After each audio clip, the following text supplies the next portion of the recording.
Okay, we have come out now of closed session, and I will ask our city attorney to provide his report. Thank you, Mayor, members of the council, and those in attendance. The City Council met in closed session to discuss the only item listed on the closed session agenda, namely public employee performance evaluation. City Council held a discussion on that item, and no further reportable action was taken. That concludes the report out of closed session, Mayor. Okay, thank you. And with that, officially, we have to adjourn that meeting and then convene our current meeting, which is, I'm going to call the City Council and the successor agency to the redevelopment agency to order for our regular meeting, September 21st, 7 o'clock. Note that roll call, all members are present. And I'd like to ask Mayor Pro Tem Lucio to please lead us in the flag salute. Please rise. Place your right hand over your heart. Ready, begin. I pledge allegiance to the flag of the United States of America and to the republic for which it stands, one nation under God, indivisible, with liberty and justice for all. Thank you.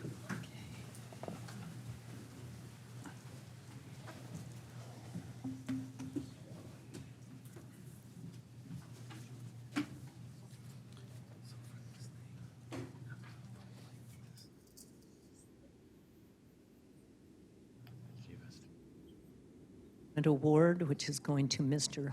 Mark Hargrove.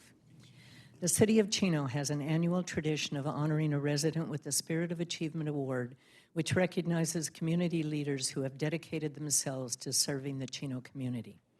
For 2020, I am proud to announce that the Spirit of Achievement Award recipient is former council member Mark Hargrove.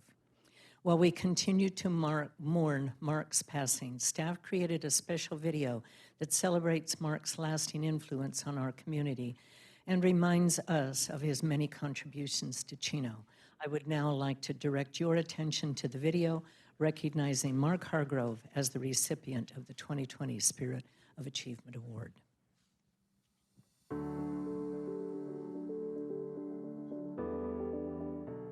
On behalf of the City of Chino, it's my honor to present to you the 2020 Spirit of Achievement Award. The award is bestowed by the mayor to someone who embodies the city's values and exemplifies its strong family ties, close-knit community, patriotism, faith, and commitment to volunteerism and public service. The city's first Spirit of Achievement Award was presented to Reva Salter in 2007 at the dedication ceremony for the statue of the Spirit of Achievement on Central Avenue at D Street. The statue sits atop a colonnade engraved with the names of all the honorees. 13 annual awards have been provided to individuals, and in several cases couples, that embody Chino's Spirit of Achievement. This year, the name of Mark Hargrove will be added to the list. Chino's highest honor is being given to Mark because he exemplifies what makes Chino special. Sadly, Mark passed away in April of 2021.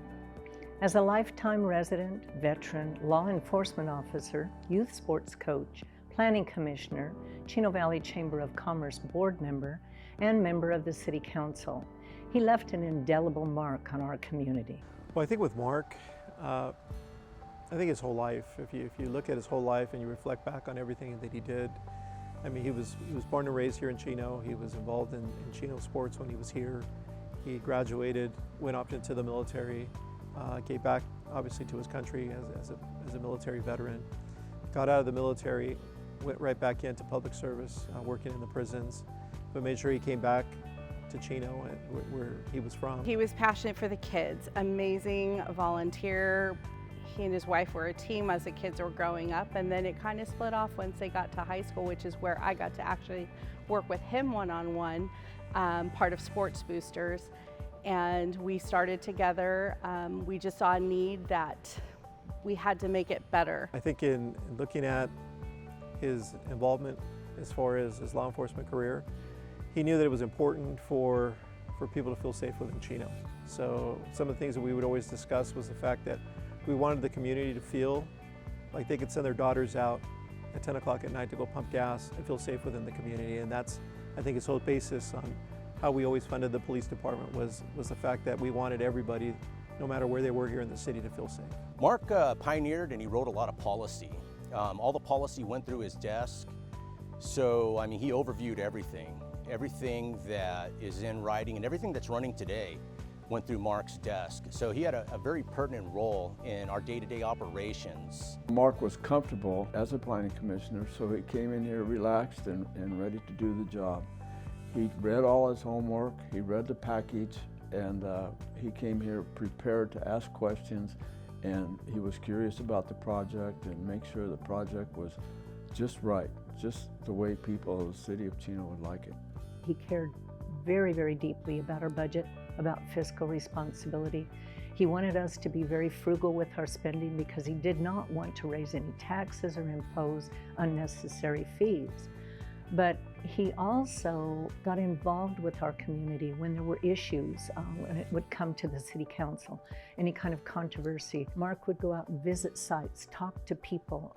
He met with staff extensively. He really wanted to understand what happened behind the scenes, and he wanted to communicate that to the public. Mark was a lifelong resident of Chino for 57 years. This native son was proud of his hometown, and as exemplified by his family, appreciated that multiple generations of families with deep roots in Chino continue to call this home. As we've heard from his colleagues and friends, Mark's abundant generosity, strength of character, love and commitment to family, and dedication to our community enriched the lives of many in Chino. On behalf of the Chino City Council, I am honored to present the 2020 Spirit of Achievement Award to Mark Hargrove's family. Terry and your family, please come up.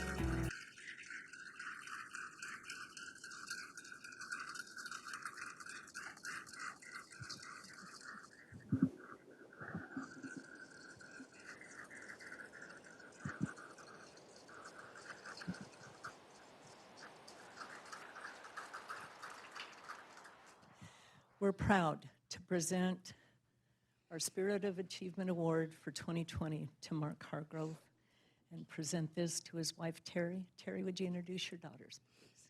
This is my daughter, Jennifer, and my daughter, Stephanie, 2 of the 5. The other 3 couldn't make it. I was going to make Jennifer speak, but since I've got the mic, I guess I'll speak. I can just say thank you. He would be so proud. He deserves it, and I want to thank you and your family for always being supportive of him. He couldn't have done what he did without the support of you and your family. So we miss him, and I know I can speak comfortably for every council member here.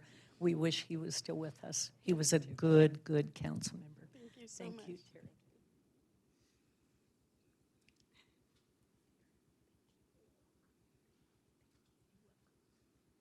Let's give him another hand.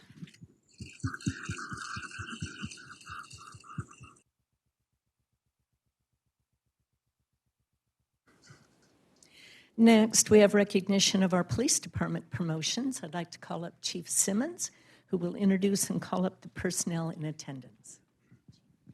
Thank you, Mayor. I really appreciate this opportunity to introduce our 6 newest promotees. So I'd like to invite up Dispatch Supervisor Glenna Oliver, Corporal Justin Bunch, Corporal Franklin Ike, Corporal Steve Acosta, Sergeant Chad Randall, and Sergeant Scott Trosper.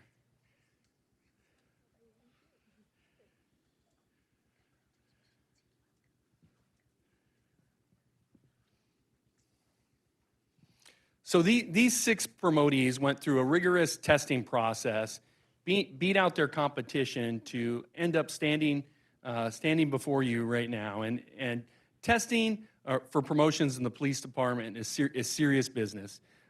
And they did a great job, and I'm pleased to introduce them. So first, public safety dispatcher Glenna Oliver started her career with our department in 1997. So she's been with us for 24 years. She's earned this position, and we're excited to have her as a supervisor now. Corporal Justin Bunch began his career with our department in 2013. He's worked assignments in patrol and traffic, and currently assigned as a patrol corporal. Corporal Franklin Ike began his career with our department in 2013 as patrol officers. He's worked assignments in patrol and special investigations, and currently one of our patrol corporals. Corporal Steve Acosta began his career with our department in 2005 as a patrol officer. He worked assignments in patrol, special investigations, and training, and currently as one of our currently is our assigned to our training unit. Sergeant Chad Randall began his career in our department in 2001, so he's been here 20 years. He's worked assignments in patrol, criminal investigations, are a K-9 officer, and currently assigned as a patrol sergeant. So every time you get promoted, it's one of the lucky things about being promoted. You go back to patrol and usually get the worst shifts too. So, and then last but not least, Sergeant Scott Trosper began his career with our department in 2006 as a patrol officer. He's worked assignments in patrol, criminal investigations, and traffic. And four out of the 6 up here we stole from other agencies, so we like to do that as well. So if you know anybody from other departments, Chino's a great place to live, work, and play, and love to have them. These 6 have already done a great job for our community, and they're going to do a fantastic job in their new roles. Absolutely. And we appreciate you and the council giving us the resources to make sure we have the best. Thank you. Oh, please.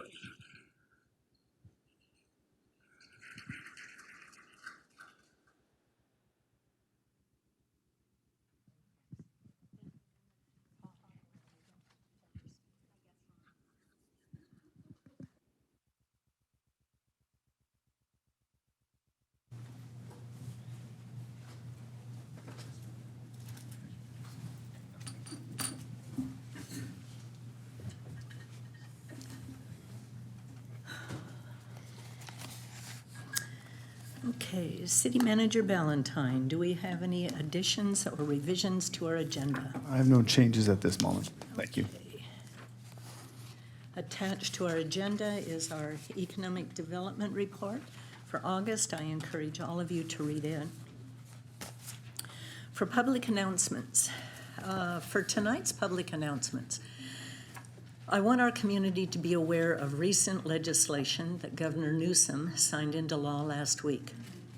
While 2 stood out as problematic attempts to alleviate the affordable housing crisis, one of those 2 was particularly troublesome, Senate Bill or SB 9.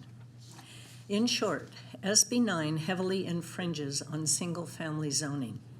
It allows property owners to add an additional home or even a duplex on their lot. And because of SB 9, cities will be required to approve these proposals so long as they meet certain design standards.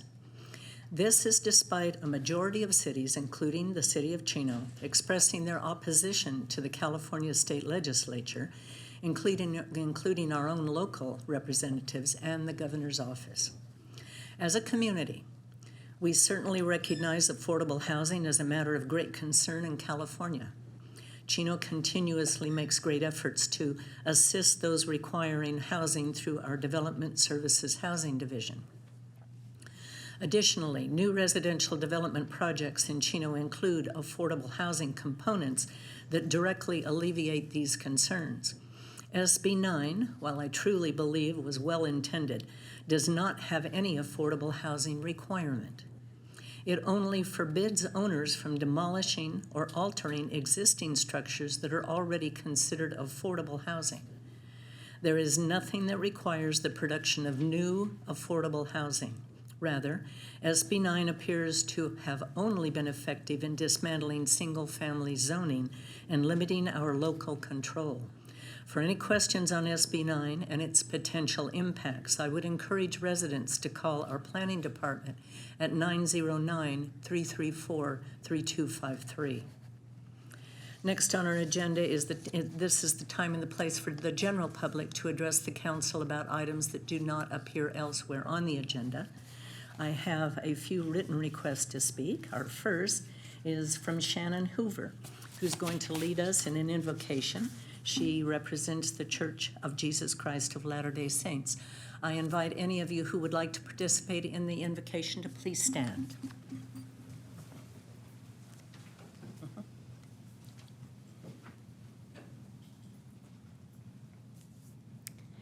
Dear Father in heaven, we are thankful for the opportunity we have to meet together in this great city of Chino. We're thankful for all those who serve, for our law enforcement and all the people that work in the city that provide such a good environment for us. We're so thankful for our teachers and for the wonderful way in which they enrich our lives and the lives of our children.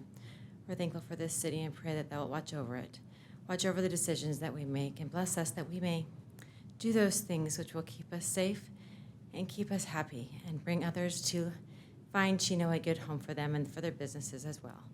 We pray that this meeting will be watched over by thee, that we will feel thy guiding spirit, that we will be calm and have the knowledge that what we are doing is for the best. And we pray that those who would speak tonight might do so in love. And we give thanks for all that thou hast given to us. And we say these things humbly in the name of thy Son, Jesus Christ. Amen. Amen. Thank you very much, Shannon.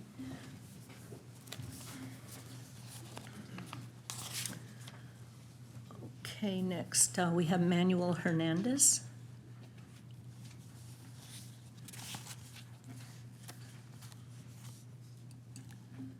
It's right here in front there. Okay.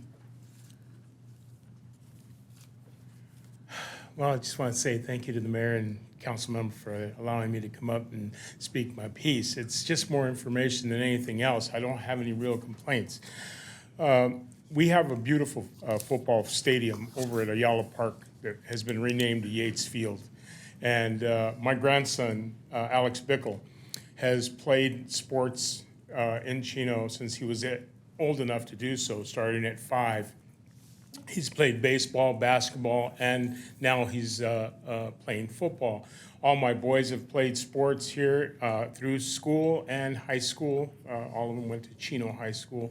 And we've been in the community here for a little over 35 years. My parents for over 50. My reason for being here tonight is that I believe that there needs to be some type of oversight for these programs that serve the community of the city of Chino and its residents. We pay a pretty penny for Alex to play sports. This year for football it was well over $300. And that doesn't include the spirit wear that we purchase. Well, football has a couple of things that they do. They have to certify their children, the players, before they can give them their numbers. And then when they're certified with that number. Well, this year, my grandson, not knowing and not having the rule book that I could, virtually look at because they couldn't give me one, asked for the number 00. Well, far be it from us to know that it's a rule in football that you can't have 0 or 00. It's in the rule book. So we understand that. And we said, okay, fine. We understand. Change his number. But the problem was that they certified him with that number. And they allowed him to play 2 games with that number.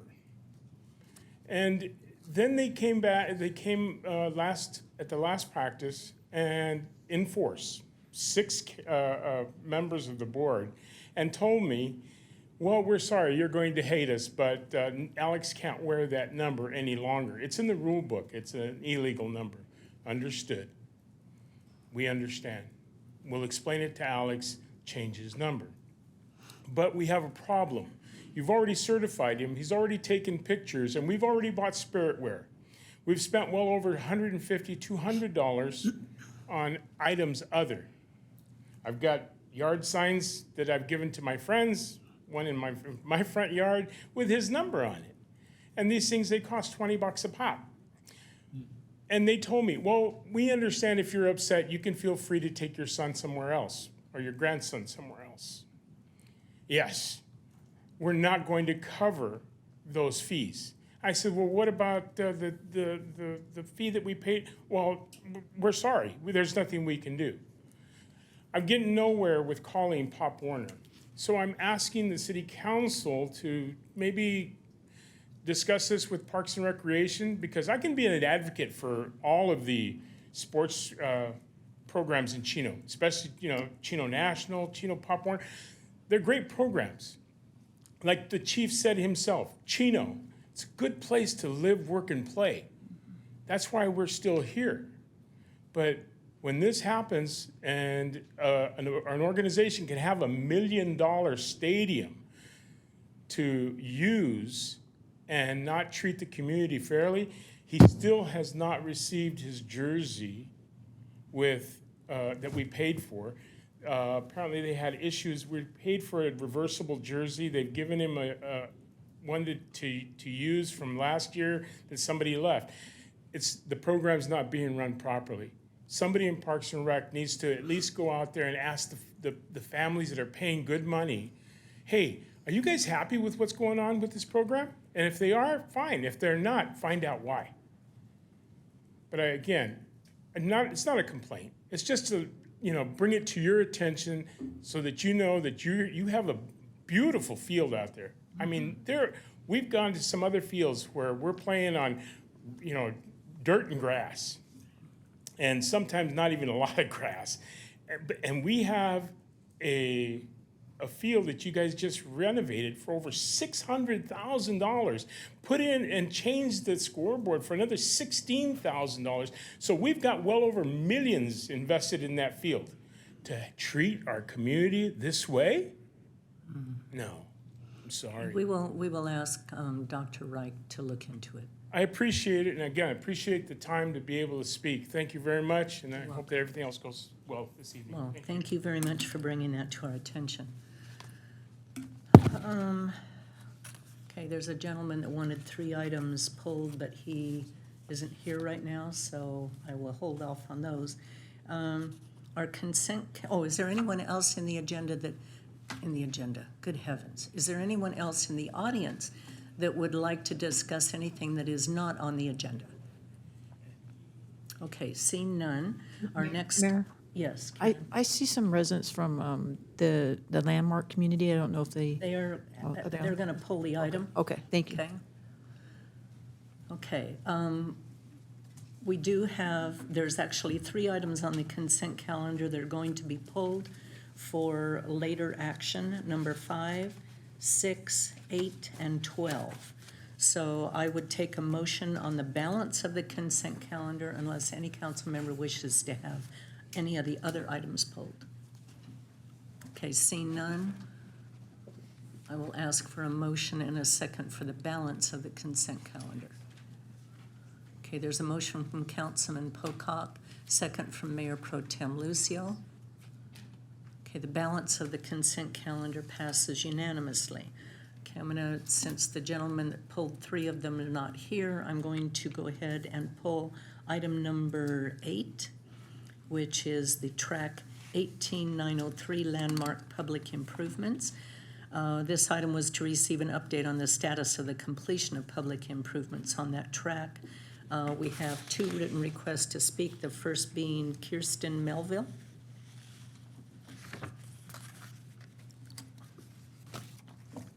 Good evening, Mayor Ulloa and members of the council. My name is Kirsten Melville. I'm a resident of the Meritage Landmark Development. I appreciate the city adding the landmark public improvement item to the agenda. As you have already heard from some of my neighbors, we have some serious concerns regarding the quality and accuracy of the improvements that have been initiated by Meritage Homes. To say we are disappointed would be an understatement. To give you some context, I first became acquainted with the city staff back on August 13th, 2020, when staff came out to discuss and observe the egregious errors relating to the property lines shared between myself, Glenn and Cindy Duncan, and Josh and Christy Hurst. During that visit, a representative from the city specifically called out the green algae he observed in our gutters. While I have nothing but wonderful things to say about how they assisted with resolving our property line issues, it does illustrate to you how long we have been fighting this fight. In early March 2021, with no prior notice, we had someone knock on our doors telling us that they were replacing our curbs and gutters to fix the sloping issue and we needed to move our vehicles. I watched the work being performed that day from my home office. Not once did I ever see anyone measure the slope of the newly installed curbs and gutters.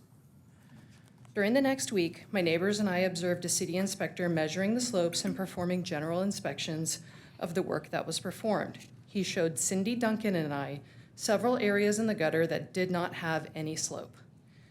I emailed this information to Matt Ballantyne on March 11th, along with a request for the city to withhold bond money from Meritage. I received a response from Mike Hargrove on March 15th that said, and I quote, "We are not pleased with the concrete finish and we will not accept second-rate workmanship."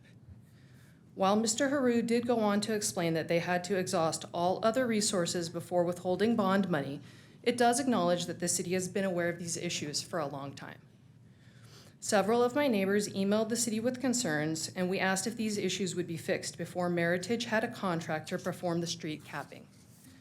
We were told that the city engineer would review the conditions and make a determination. We met with city staff again on Friday, April 16th, to show them that the slope of our gutters had actually gotten worse since the replacement. Originally, the stagnant water stayed on the 3 houses straddling Ryan Way and Denali Lane. It now extends an additional 3 houses to the west on Denali Lane. On Friday, April 30th, we received an email indicating that the curb and gutters were built to plan and the capping would commence.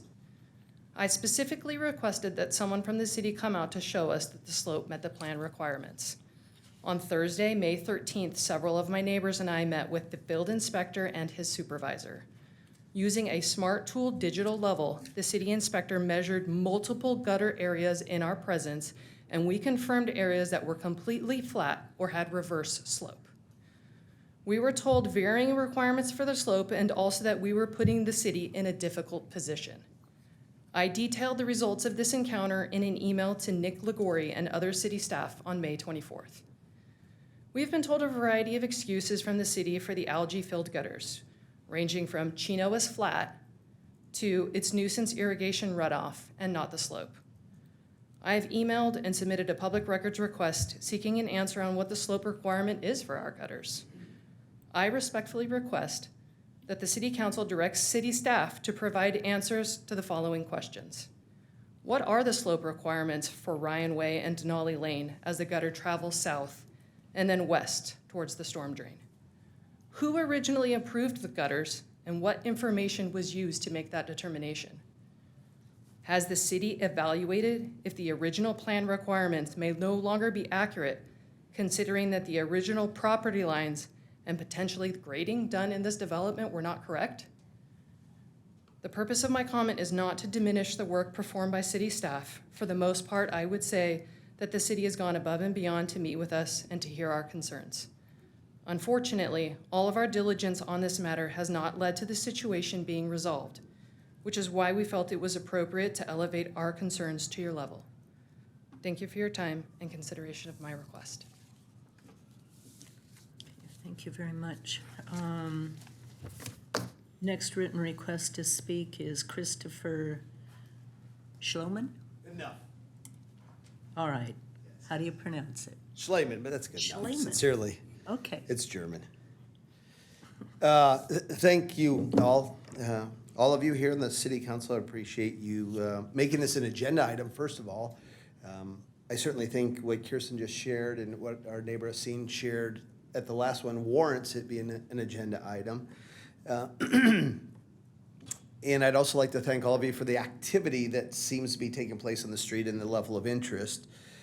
I know last City Council meeting, Stubby had suggested submitting a report. I think it was like 200-page report. I don't know if he actually did that or not yet. He's still finalizing it. There was, we had met and he went over a number of the issues that he seems to have a very thorough working knowledge of the city's rules and guidelines for these types of things when it comes to crosswalks and curbs and so forth. And he seemed to identify in our conversation a number of things that just seemed to be, from a planning perspective, done wrong by Meritage. And then I guess secondarily, somebody approved the plan that was not according to what the city requires. I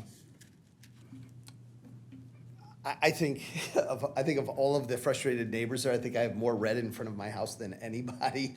It's red everywhere in front of my home, which is fairly obnoxious. And I mean, it just makes it really difficult when we have people over for parking. To add insult to injury, what's even more ironic is today we had city workers trying to remove some of the red. And as they're trying to remove it, literally the curb is crumbling. It's crumbling. And it's less than a year old. So what is our expectation moving forward if it's less than a year old? And then despite the fact that it was crumbling, what I observed was it appeared they continued to try and remove it and then paint gray over where the red was because the red wasn't totally removing. Well, if you're painting gray over a crumbling curb back where I'm from, they call that putting lipstick on the pig. You still got a pig. You still got a problem there, but we're just trying to sort of mask over it and pretend like we don't have a problem. A week or so ago, we had city workers come out to try and wash the algae out of the curb, which once again is greatly appreciated that efforts are being made. I found it ironic, though, when they left, after washing it away, what was left was sitting water. So it temporarily was washed away, but the sitting water obviously just becomes the new bed, the new source, the new petri dish for the algae that would immediately start growing in place of the algae that was just removed. My hope is, my sincere desire is, we live in a wonderful community, and every time I'm here, I'm reminded of that. My sincere hope is that we relook at the plans for the crosswalks and the curbs entirely. They're crumbling. I don't think they've been properly done, and I'm not sure that they've been done the way that they're supposed to. I think even just commonsensically, you look at where the crosswalks are, the way they're designed, where the red is to try and give easy access. I just don't think commonsensically it makes any sense at all. And I think if we're already having crumbling after less than a year, Meritage is going to run as soon as they get the okay here. And I think the city is going to be forced then to repair this. And it's just not necessary for the city to take that on. So my hope once again is that we keep this on the agenda and we put the pressure on the builder to really redo it the right way and not just put a Band-Aid on the problem. Thank you again for your time, and I appreciate your service to the community. Thank you very much, Christopher. Mr. Ballantyne, would you address this item, please? Sure. If I can have staff kind of provide an overview of what was contained in the report so that people can follow along.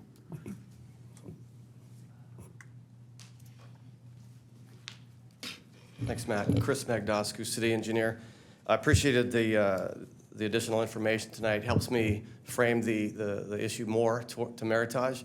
To put a little context on what occurred 2 weeks ago, following day, I reached out to Meritage and their team and I said, watch last night's video and listen to what they said, and listen to what I said, and listen to the position we're in right now. You need to get going on it. So they immediately embarked on getting the contract going, to get the survey going this afternoon.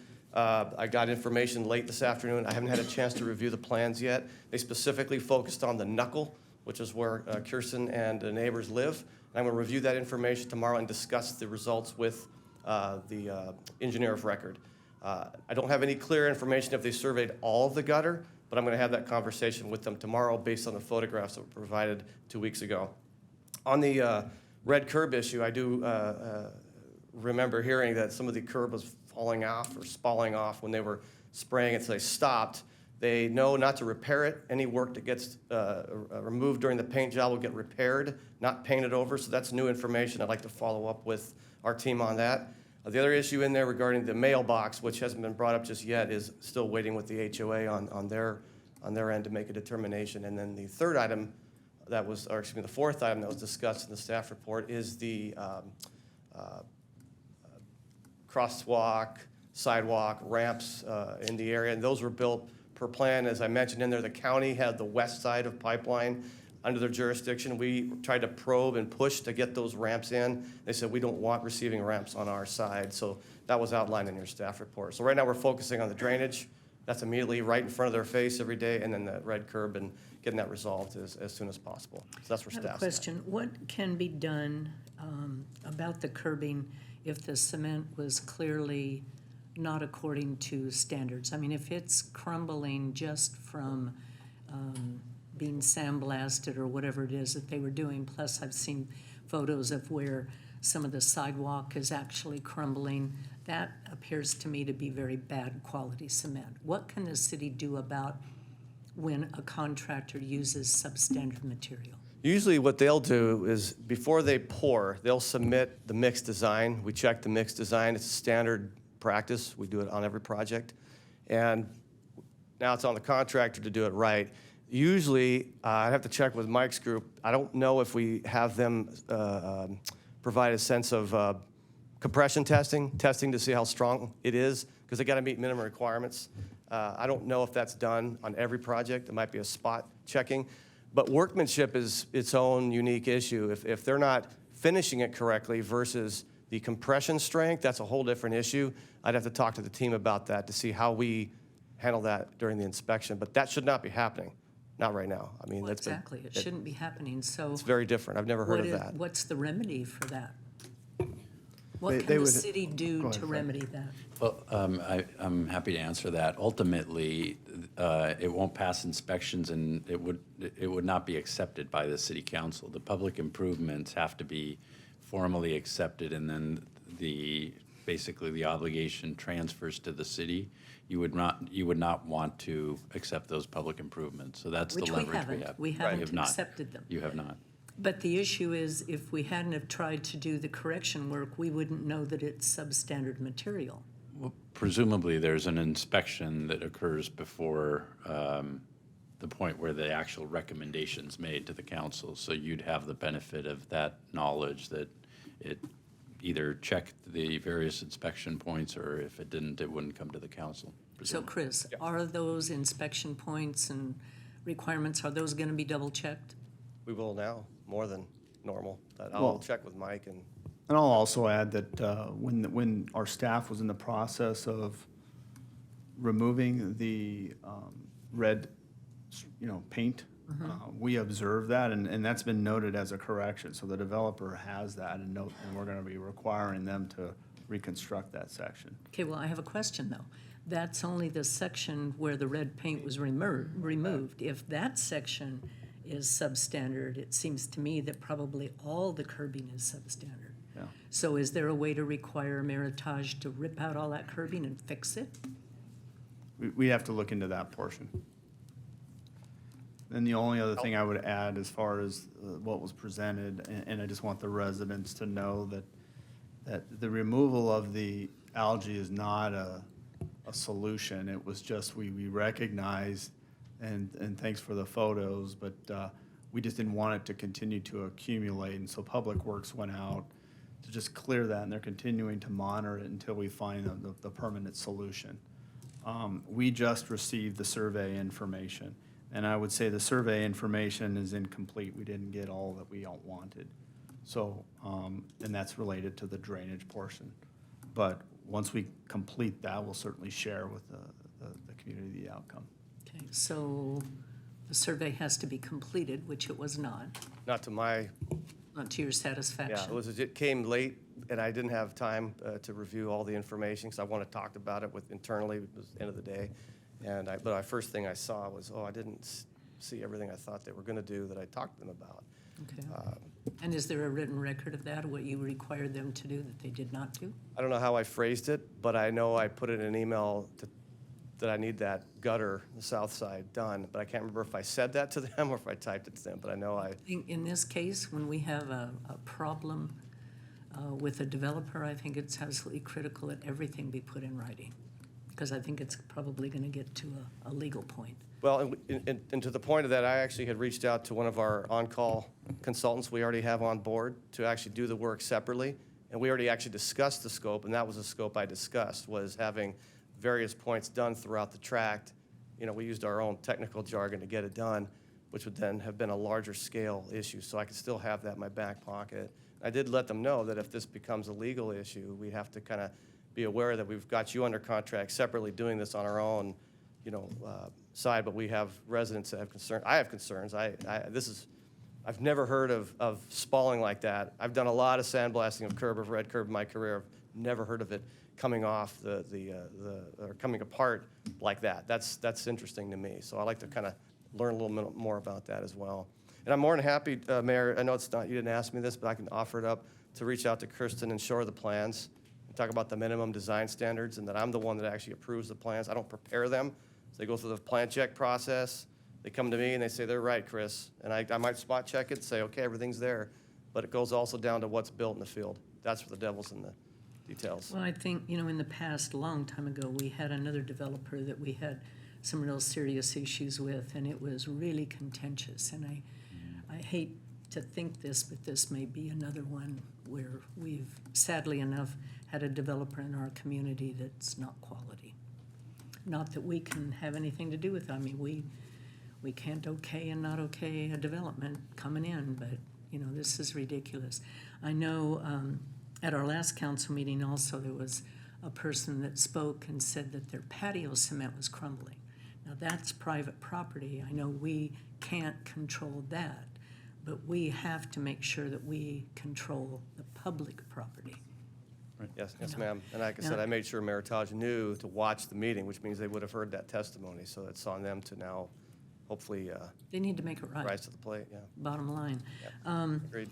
One comment that I would like to make, just editorial comment, is that the ramps, crossings, and all that kind of stuff, because of our situation that we find ourselves in, the red curbing, the crosswalks and all of that, we have tried to comply with ADA requirements.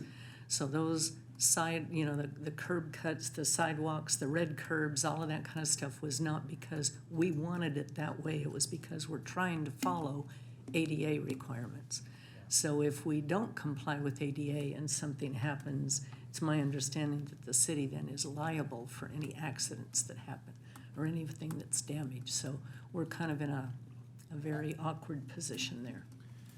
And if I may add, just to provide a fuller picture about your options, your legal options, your staff has the initial responsibility to create a punch list of all the outstanding issues. And you identify the issue correctly, Mayor. It pertains to the public improvements that the city will accept. But if there are some private within your properties or inside or your homes or your backyards where there are some deficiencies, that's up to the particular property owner to address that with the developer. But if the developer is not willing to address all of the punch list items on the public improvements, the city ultimately has the opportunity to pursue the bonding company, the surety that issues the bonds that basically guarantee the performance of those items. So before this council ever approves that as a final project and accepts those improvements, you do have some legal options. Okay, thank you. Thank you, Chris. Sure. Another written request to speak on the landmark project is Asim Muhaband. I hope I pronounced it correctly this time. Yeah. Did I do it right this time? Pretty good, thank you. Pretty good. No, it's on the mark, thank you. Okay. So good evening again, and thank you for giving me this chance again for speaking, and also actually more importantly, putting this thing on the agenda. And I just want to make two quick points. I know that Kristen and Christopher has done a great presentation and sharing these issues here. The 2 points I want to make is that, you know, I understand that the city manager and the city staff are professionals. They were hired as professionals to do this, and I know that they take their jobs very seriously. And you know, for the most part, if not all, has been very professional, and they have made the city what it is, right? All the city staff make that happen and make the city where beyond your decisions. So I do want to appreciate that. The one thing that I pointed in the last meeting is the length of time that I know that Kristen and some of the other members have been working with the city for over a year, as stated, since August 13 last year. And I guess it took an emotional presentation here to put it on the agenda to expedite things. And now it takes, the city staff to bring it to Meritage to, do something about it. So in a way, it's a little bit of disappointing, but I am actually encouraged and I'm actually pleased that things may move forward better than they have moved forward before. So in that sense, the only one thing that I would like to request the city council and the city managers and others is, I think it's time now that we should really put a timeline to this, because this cannot go just like floating in the water, floating in the river as an endless process, right? We're looking into this, we are looking into that. I think a year's time, because we are all professionals, we are trained. There are certified engineers here, right? They know what they're doing. They know the subject. They know the in and outs of what's involved. So it shouldn't really take that much time and effort to really, it's all about prioritization. It's all about, having the will to do something. And I believe now the city council is aware of it, and Mayor, you have personally spent some time on it, and I'm encouraged that we'll get this prioritized. The only thing that I ask again is a timeline. If we can actually get to a timeline and give some deadlines to Meritage, okay, 3 months from now, we want to see this issue fixed, right? Otherwise, it's just, my fear is it's just going to go on and on and on, because they're going to deflect, because they don't want to spend the money, right? They want the money. So they're going to deflect, they're going to put it back on the city, they're going to put it back on, some other thing. So the only thing I request is if we can work out a timeline, I think it'll work good for everyone. I would agree with you. I think a timeline would be probably a preferred way to go. Unfortunately, working with some other developers that we've had issues with, you're right, they drag it out forever because they don't want to spend the money, they don't want to put forth the effort. And I know we rely very heavily on our city attorney for legal advice when it comes to how much pressure and deadlines we can put on developers. And again, we will look at Fred to come up with something legal for us there where we can push them as hard as we can. Right. But developers sometimes are not the greatest people to work with, I have to tell you. I understand. Maybe I'm not an expert in all these things, but if we have the option of, withholding the bond money or whatever money is involved, I don't know if there is an option we can look into where, we give them a time. If they don't fix it by then, we take the bond money, and the city, I know the city is probably better capable of getting, the work done right, as opposed to because we have already seen the quality of their work, right? We have seen that, inside the homes, outside the homes, things are crumbling. So at this point, my bet would be on the city doing it than Meritage doing it. So in a way, if they drag their feet, I think we give them a timeline, take their money, and do the work ourselves. I appreciate your input. Thank you. Very much. Okay, we will be keeping this item on the agenda. And Chris, you will be working with the residents, right? Keeping them informed? Started already. It started already. Okay. All right, well, thank you all. And I feel really bad that you guys have to come to us for this. Again, unfortunately, not all developers are quality, Okay, unfortunately, the gentleman that wanted 5, 6, and 12 apparently has had a medical emergency and is not here. So it is those 4 items now, 5, 6, 8, and 12, are up for acceptance by the council. Is there a motion?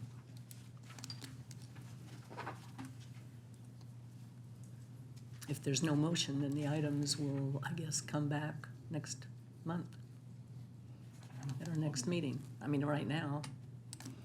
Oh, okay, there's a motion from Councilman Pocock. Is there a second? I will second it for the vote. We have to do something with the items. Okay, I have made the second. Please vote. This is for the 4 items, yes, to accept on the consent calendar.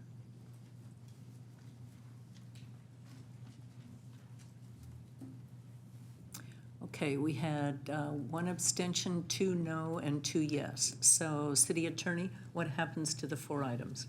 The item does not pass because you need at least a majority to pass. So those 4 items will come back to us? Well, Yes. number 8, let's take item 8 separately because it's an information report and it will be coming back to us. So I'm going to rescind the prior vote. Let's take item 8 Well, I'm sorry, the separately. number 8 was just to receive an update. Yeah, it's just to receive I and don't think file. there's any action required. Okay, so then 5, 6, and 12, what then is the results of this tie vote? There's no action, so it would have to be rescheduled. I don't know if there's any sensitivity on timing on any of these, but maybe your staff can respond to that. Is there anyone in the audience about 5, 6, or 12? Yes, sir, if you'd come forward and let us know which item it is. Thank you, Madam Mayor. My name is John Killen. I'm speaking with regard to number 6, Okay. which is the final acceptance of public improvements for Piranha Holdings. Okay. My name is John Killen, and I represent I guess it's not a great night to be a developer and a builder, but I represent the Zebet Construction Company. We did the work on the property. Okay. And a report was prepared by, I believe, Stumpy is his? Stubby. Yeah. Stubby Bar. Stubby, yes. And in response to that, I've been in communication with Mike Hargrove with regard to the improvements that were approved and accepted by the building staff and planning at the completion of the project. Further to that, we've been asked within the city periodically in order to get final approval to do a CASP report, which is a California accessibility report. And I've done a number of projects in town since for the last 15 years. So we're quality builders, we're quality developers. And so I had a CASP report prepared, and the CASP report actually showed with more complete calibration equipment and with the benefit of the updated documentation from the state and the federal requirements. And I can cite those 2010 federal ADAS and 2019 California Building Code. The project is actually in compliance. So I submitted that report both to the engineering staff and to the building staff, and I believe they're in concurrence that the representations by the fellow were not accurate. Okay. And I think Mike is prepared to speak to that. So with regard to timing, this bond release has been sitting with staff for almost 6 months now. And there was some confusion about it moving forward and bringing it to you in a timely manner. The challenge for us is the bond is up. And so it has to either be renewed and paid for by my client or allowed to move forward and be released. So I would ask that council would at least hear the report from your building staff, from Mike, from your CBO, and Chris may want to speak to it as well, but would respectfully request that the council reconsider keeping this one on the consent calendar for tonight. Our timing is important. Okay, thank you. Mike, I would like to ask for your report, please.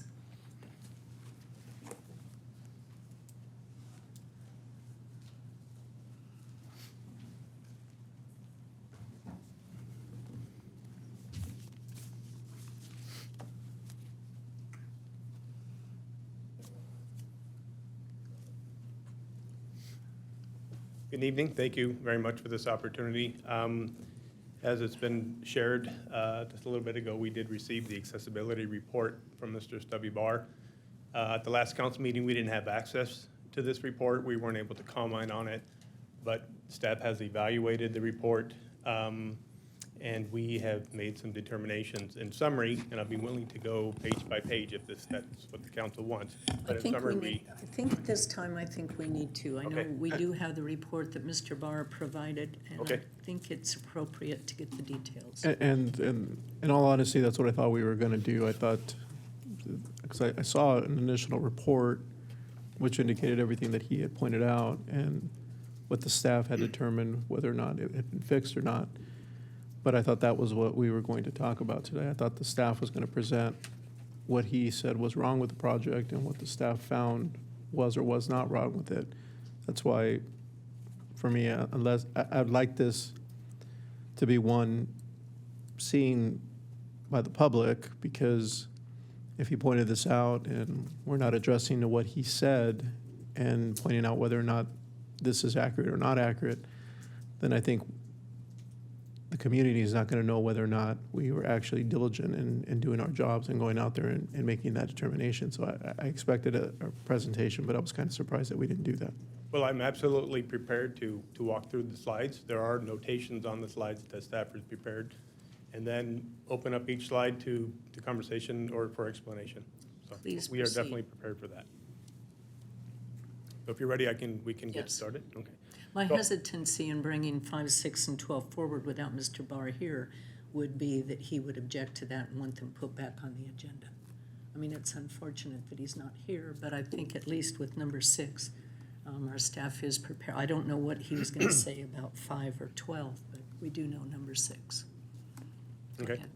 So these reports, as you've seen, staff has seen them for years. And matter of fact, we've used them as learning and training tools for future projects and different things just to kind of enlighten all of our staff on these regulations and how they really affect a person with a disability. So it brings a lot of awareness to us to really help us inspect, perform plan checks and then design. So like I said, we'll get started. Some of these intro pages are just that. They kind of talk about the scope of the project. They talk about what the project was.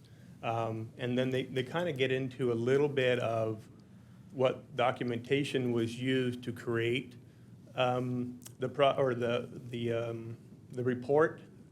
This is our own policy on accessible features for pedestrians. And like I said, these next several slides are just different codes and different things that are used to really kind of just look at all aspects of the improvements on the right-of-way to ensure that they comply with the regulations, as primarily focusing on the accessibility. So with that, we can kind of start on the technical. So this particular one and the way this slide is, or the way the accessibility survey report is kind of designed is it kind of starts on one end of the project and then it works to the other end.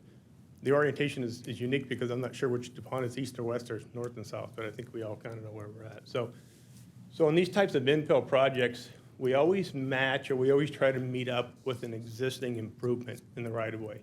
So we call that a transition panel. Most of the time, unfortunately, that panel that we have to match or we have to kind of adjoin with our new construction is going to be out of compliance to some degree. Now, when we create new sidewalk or we redo the sidewalk, that sidewalk has to be in compliance as it relates to running slopes, cross slopes, elevation changes, gaps, and everything else. So there is a panel of sidewalk, a stretch of sidewalk that we call a transition panel. That transition panel, it kind of matches the existing non-compliant sidewalk. And then if you can imagine, it warps into a compliant sidewalk, the new sidewalk that was built. That transition panel is meant to be removed down the road. That transition panel is meant to be torn out and redone as we start to do the improvements on the other side of this newly constructed project. But it's what I would consider temporary. I don't have a time frame for temporary, but it's just when we work on the other side. That transition panel is, we get it to where we get as close as we can to the property line, to the limit lines of the project itself. there are some field determinations that are made to find the best location to minimize the negative impact, in this case, the cross slope. So when we match that, we want to try to get as close as we can to that 2% cross slope that we're trying to achieve, 2% maximum. So in this situation, there is a slight deviation from the plans of the actual location of the transition panel line to what the plans show. But the inspectors, who are very trained, they're very well versed in all of these requirements, made a decision based on true accessibility, trying to grant true access, real access for all chair users or all users. And this is the spot they chose to be in, closest to compliance as we can. Okay, so the requirement is 2.083%? That's the cross slope for new construction, yes. For new construction. But to marry up with the old construction, it ended up being 3.8%. Correct. Was it possible to make it 2.08%? The problem that we have is we have an existing sidewalk panel that exceeds the 2%. It's I don't remember the exact number, but it's over 3%. If we made the new sidewalk panel at 2%, we would have a change in level. We would have a lip in that sidewalk, which creates a hazard for all users. Okay. And where do you draw the line in what you require the current developer to go back and change? Does that make sense? Do you understand what I'm saying? I don't think so. Okay. You can see where the new cement is on this, and you can see Correct. where the old cement is. Correct. Okay. Where are the guidelines when it comes to making this developer rip out even more cement so that it was all compliant? So in the federal and state guidelines, there are none. There are no guidelines at the federal and state level that will tell us where this goes. In our policy, we look at the property line. That's like the scope. This is what they're responsible for from this side to this side of the property line. Now, depending on the situation, we're going to get as close as we can to that property line. We're going to try to maximize it, but we don't want to sometimes hold hard and fast in that property line if we're going to create a worse situation. We're looking at the entire stretch within that property line, maybe a couple feet either way, to see what is the best location to provide this or to install this transition panel. Because our goal is we know we're not going to get the 2% cross slope or the 2.83, but we want to try to get as low as we can or try to get as close as we can to meeting that. Okay, now your comment says this transition panel is well within our standards and policies. Correct. What are our standards and policies that allow us to marry up as close as we can? So our transition panel, like I said, is a temporary panel that's going to be removed. That's in our policy. We all know this. This is just kind of a warped panel to match the new and existing. One of the standards says that, hey, it needs to be really outside of the scope. That's what Mr. Barr said. The scope would mean maybe the property line to property line. There also is sections in the policy that we have kind of discretion of where the scope or where the limit lines are actually going to be. And so when we make these determinations, when the field staff physically gets in the field and starts dropping the level and starts dropping and starts to figure out where is this going to be the best spot for this transition panel, that's where we're at. Now, we're not going 50 feet on this side or 50 feet on this side. We're talking a couple feet either way. Because if this transition panel was here or here, this to say, it's not going to change the usability of the sidewalk. The sidewalk is still going to have a transition panel, like I said, whether it be here or here. It's still going to exist. Okay. Council comments on this first item? I have one question, Mike. Mike, how long is the transition panel? What's the length of it? It's going to vary. They kind of look at expansion zones, but typically they're about 5 feet. Thank you. Okay. Next one. We ready for the next slide? Okay. So these next few slides are talking about the sidewalk that goes across the driveway approach. So there's a couple things that we need to keep in mind. On this particular project, there was a curb adjacent sidewalk that was designed that matched the existing sidewalks on either side of the development. So with that, when we cross these driveway approaches, we cannot continue our sidewalk straight, because if we did, we would have an excessive cross slope like we talked about earlier. So we also know that we have to have some type of a slope at the driveway approach for vehicles to enter into the parking lot. Our city standards, which has been in place for a very, very long time, has a maximum approach of 10%, maximum. Okay. Now, we try to design the best we can to something less than the maximum and not the minimum. We don't try to shoot for the target on these things because we know there's going to be some workmanship. There's going to be things that happen in the field, and we don't want to miss the mark. So these were poured at 8.4%, 8.3%, 8.2%, which is well below the 10%, which is our city standard. But so in order to maintain the running and cross slope that's required for accessibility on the sidewalks, this sidewalk actually has to kind of jog in towards the property and then continue on its way and then jog back towards the street. Mr. Bart's concern is he thinks that that jog is excessive, like we are pushing the pedestrian too far on to the private property, which in case this is not private property, this is all city-owned property, even though it jogs back into the on site. We have to follow the city standards. We can't exceed the 10%. If we were to try to redo this, get closer to 10%, that sidewalk shift toward the street would only be maybe a couple inches. So in order to comply with the running and cross slopes of the accessibility requirements on a sidewalk, this is the direction we had to go. Okay. Question or comments on this item? Okay, next. We can kind of talk about it more, but the next three slides are very similar. This is the same thing, just a different location. I think the driveway approach is a little bit less, 8.2, but the sidewalk you can see still does the same configuration. It still complies with the spacing, the gaps, the cross slopes, the running slopes. And at the end, you can kind of see what we were talking about. The sidewalk kind of jogs back and gets closer towards the street. Okay. This sidewalk is intended for all users. All users. Same thing. It's just the slope is a little bit different, 8.2. Okay. So this is obviously a mailbox. This mailbox was installed after final inspection, after the Public Works inspectors performed their final inspection. This was not part of the construction. This was installed, I believe, by the tenant or the occupant of the building. We are a little bit shy. 48 is the bare bones minimum. We shoot for 60 clear. We're just under 48. We will work with the tenant to relocate this mailbox in a location that's approved with the Postal Service, as well as compliance with the federal and state requirements as it relates to accessibility. So Okay, Mike, you show 51%. That's to the base. That doesn't account for what sticks out above that, correct? That's correct. So when we measured, we put a straight edge on the landscape side of the sidewalk, and the furthest projection, the box kind of has a little bit of a skew. We're just over 47 inches, and the bare minimum would be 48.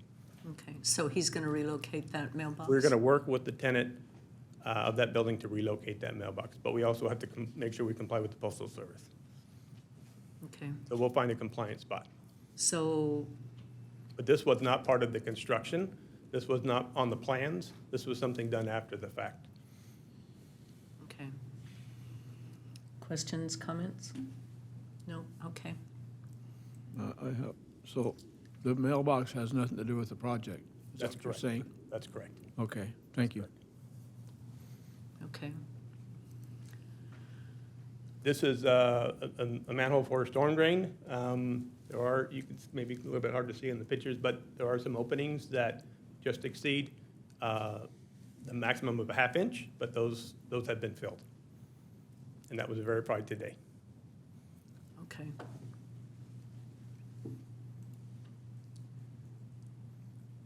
So obviously we have a fire hydrant. The fire hydrant is closer to the curb. We are going for that 60 inches of clear, usable sidewalk, as we've been talking about. So in this particular situation, we widened the sidewalk, as you can see. So a chair user or any person could maneuver around the fire hydrant. There has been some question of whether we could move that fire hydrant. Does that fire hydrant have to be there? So I spoke with the Chino Valley Fire District, and I spoke with the fire marshal about the specific location. And if that sidewalk is over 5 feet wide, then that fire hydrant has to be closer to the face of the curb, just like it is right there. So we really did not have a choice as the location of the fire hydrant, but we did have a choice to widen the sidewalk to provide full access. Okay, could you have required them to move the fire hydrant? If we move the fire hydrant on the other side in the landscaped area of the sidewalk, then it would be in violation of their standards. They're meaning Chino Valley Fire District. So the fire district did not want it moved into the landscaped area? It was too far because the sidewalk is over 5 feet wide. Okay, questions, comments? Okay. Okay, so we can discuss this area. This is the end of the project. This is the end of the line, so to speak. And so this is just the transition panel on the other side of the project. Once again, staff made the determination to find the closest thing possible to comply with the cross slope on the sidewalk, is they made a determination to put this transition panel in the location that it's at. This is probably a couple feet from where the actual plan shows, but in doing this, we feel that it provides the most accessible route. And the next couple slides just kind of illustrate the same thing, but just kind of talk about it in different ways. Now, back up, please. Yes. The comment,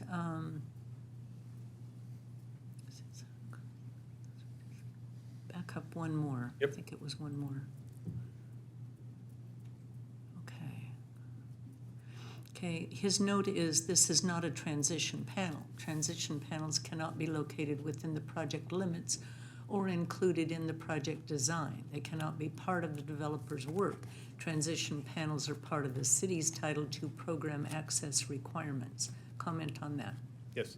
So the transition panel, like I said, is that warped panel between the compliant sidewalk that we just poured, that we just constructed, and then existing sidewalks, unfortunately, is out of compliance, so it's going to be a little bit warped. On the plans, the transition panel is drawn, or the line is drawn in a very specific location.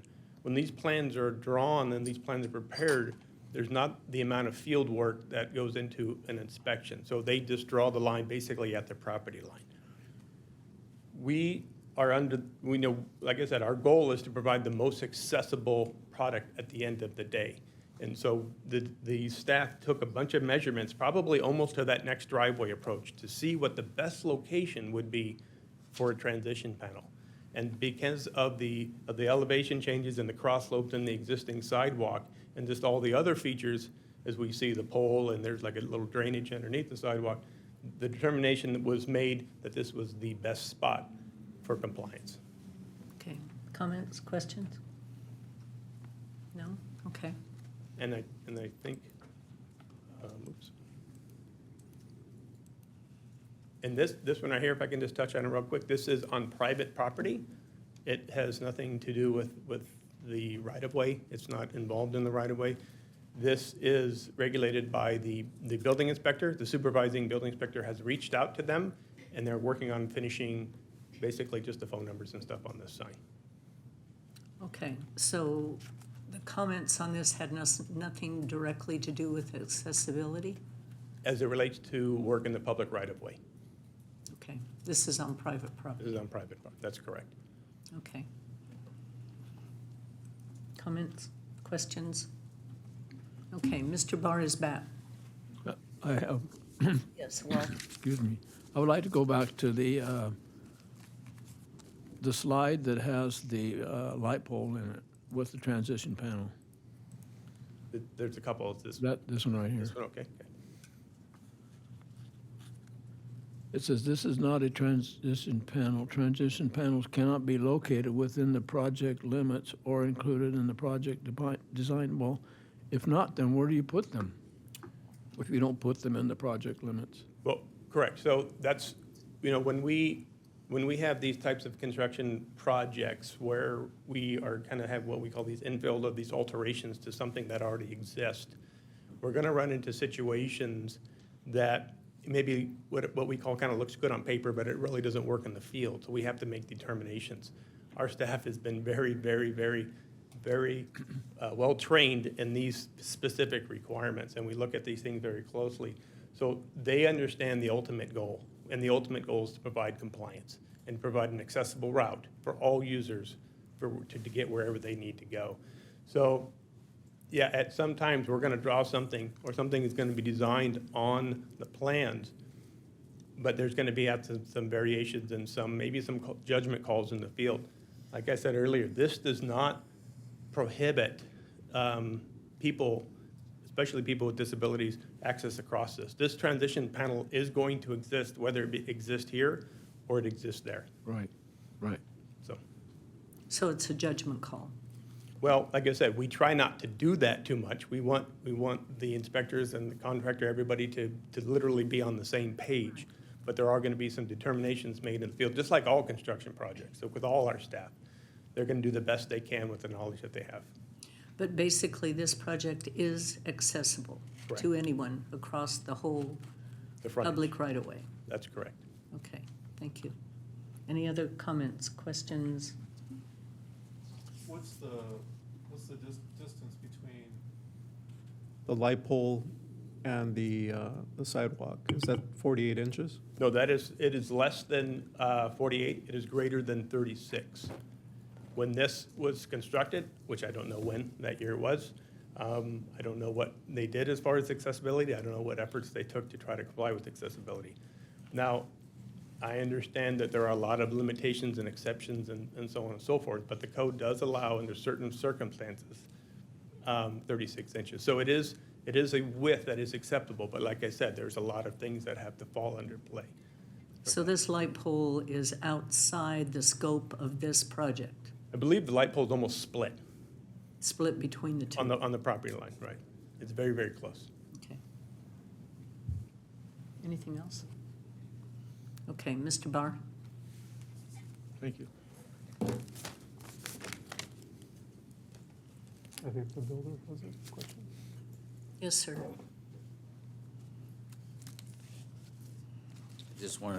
I just wanted to clarify your question, Councilman. The distance from the edge of the light pole to the edge of the concrete is 38.5 inches, so it actually is in excess of the 36. I think one of the exhibits does show the light pole is sitting right on the property line, so. Thank you.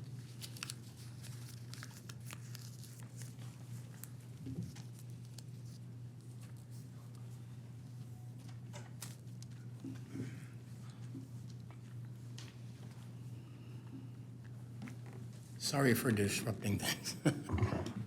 And thank you for the opportunity to step back in here. Jack, which way is this? This way?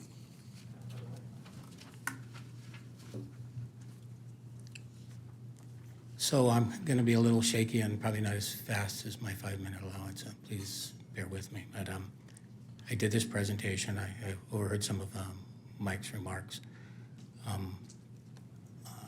And there's some issues. So, Jack, help me. There we go. All right. So you guys have already looked at some of this.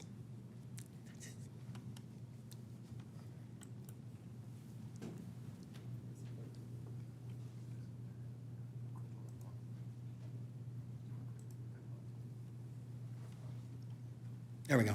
All right. So I'll skip all this. It's just basic. But quick purview through the municipal code. So when someone builds something, they're required to make certain improvements. Those improvements are required this is our law, right? Municipal code. They should be constructed along all public street frontage, not part of it, not some of it, not most of it, all of it, unless we have adequate facilities. And we've defined adequate facilities in the accessibility policy. Adequate facilities are ones that comply with the current code. This is necessary in any code to keep you up to date, otherwise things fall behind. So our municipal code also says that street designs and improvements shall conform to any applicable design guidelines adopted by the council. That's you guys. 2019, this governing body adopted the accessibility policy. That's a design guideline. Sidewalks have to be 5 feet wide, and sidewalks shall be separated from the curb by a landscape parkway where practical. And this term practical here means where feasible, not where financially viable. So this is the site plan from the package. I colored it in and blew it up. And I happened to hear earlier, as I came back in, a statement that the sidewalk is on public property and it's built per plan. The purple areas that are shaded are the sidewalk. The red line is the right-of-way, or commonly referred to as a property line. The sidewalk is behind the property line where it goes behind the driveway. It's not on public property, it's not a public sidewalk. So it doesn't comply with the municipal code. This is the site, vacant. That's the building, nice looking building, by the way. So these are the comments that staff made and referred to me. This transition panel, I'm sorry, my eyes are still a little fuzzy, so. Transition panel, standard policy, right? They use the word "our" in these responses. "Our" to me means the city of Chino, right? Our policy below states that the transition panel cannot be part of the project limits and it cannot be part of the project work. Can't be designed. Why is that? Because federal law says that if you design something, it has to comply with every accessible requirement. And if you build something, it has to comply with every accessible requirement. So you can't design a transition panel. So how do we make this transition? Mayor, you made that question earlier. The transition is made as part of our Title II program accessibility and something known as a transition plan. Remember that all of these sidewalks are supposed to already be scheduled to be replaced because they don't comply. But we've never done a self-evaluation. We know we're close to starting a transition plan, so we don't have the budget or the crew to do it. This is a structural deficit that the city of Chino is going to have to overcome eventually. Typically, in a situation like this, the transition panel, which is just a piece of sidewalk, is placed by the city as part of its Program 2 program access. It cannot be designed, and you heard Mr. Haru say how they go out in the field and they figure out what the best location is. And that's the way it's done. That's the way it's done everywhere. The difference here is, of course, that the transition panel was designed, and it was designed on the property. It's not the developer's responsibility to provide the transition. It's the city's responsibility because we've already failed in the duty to provide accessible sidewalks. So this one, Mike kind of explained it to you, a little backwards, I think.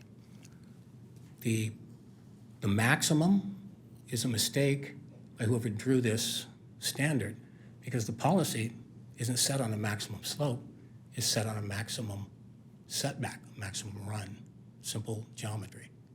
So the slope of the driveway determines the amount of setback. The amount of setback determines the amount of danger to the pedestrian because you're putting his back to the incoming traffic, and also the reduced level of service. This is our standard, the one they refer to, standard 250. So they say it complies with our standard, right? So I colored in your standard for you. Start off right off the bat. The numbers don't jive. I downloaded this actually this afternoon off of our website. It still says 4 feet, as it did when it was drawn back in, I think, 2016.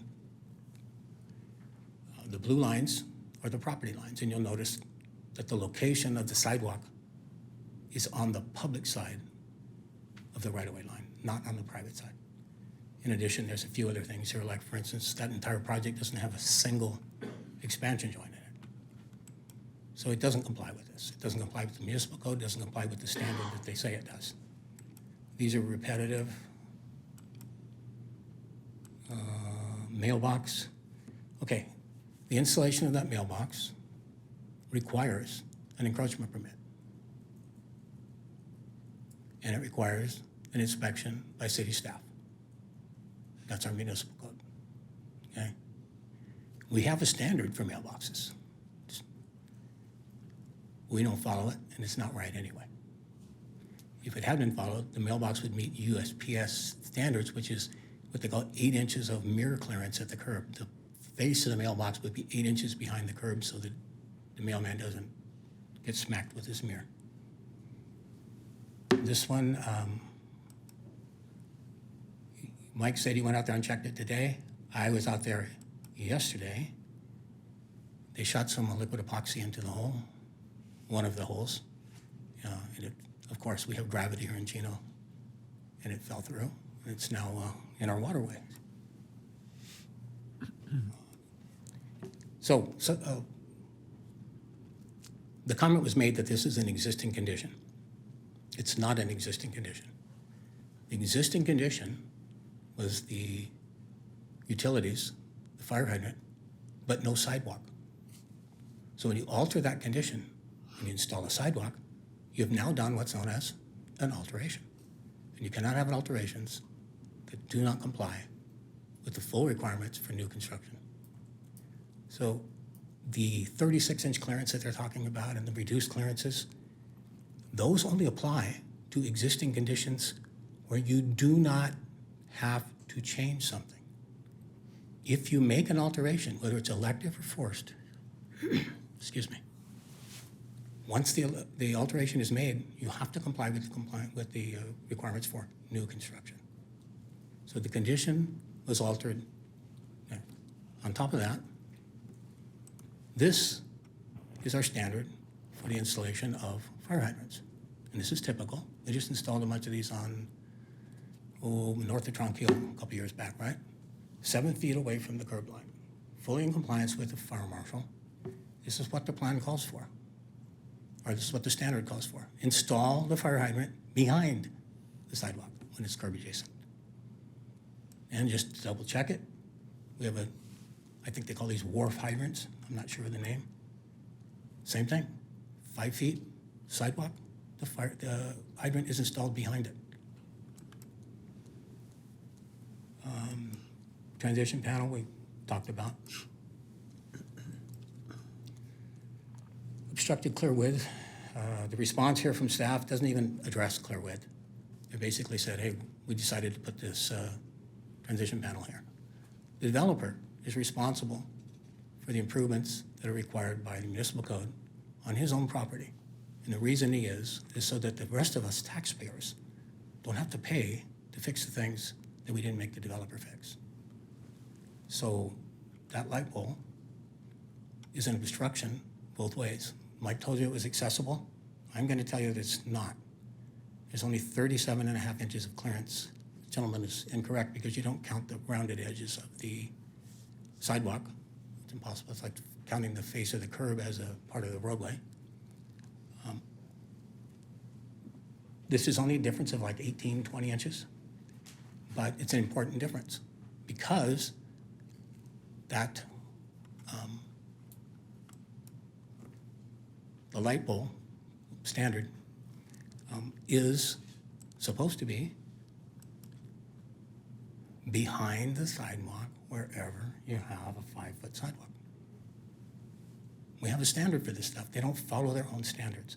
Now, there's a lot of problems with these, like we have a hardship thing on there. There's no hardship in an alteration. Hardship is, again, it's a financial condition where you cannot afford to do something, so you are entitled to do nothing. You don't fix the problem if it's a hardship. If you have the financing to do an alteration, it's not a hardship. And the law says you better have the money to finish the entire project and make the whole thing accessible. This sign is actually, as those of you who are in law enforcement know, this is a carryover. It actually touches 4 different areas of the law, but off-street parking, and specifically off-street disabled access parking, is public parking, even if it's behind the locked gates of a gated community. So this is a shared responsibility. Now, when I first went out there, I thought this was on public property. Because when you look at the driveway, you automatically assume that, hey, that's public property, right? But it's not. But it's still a shared responsibility. And if the developer, I don't know if they're here, but if the developer is trying to complete this thing, they can go over to highway safety. They have those signs in stock, and if they don't, they'll silk screen them for you the next day. So in closing, this is what we worked to preserve out there. This wonderful monument, which has been leaking for at least 10 years. We were able to find photographs going back 10 years of this hydrant. It's literally I don't know if they call that a barrel or a nipple, but it looks like it's ready to burst at any time. And if I was the developer, I wouldn't want that as anything other than an art installation in front of my building.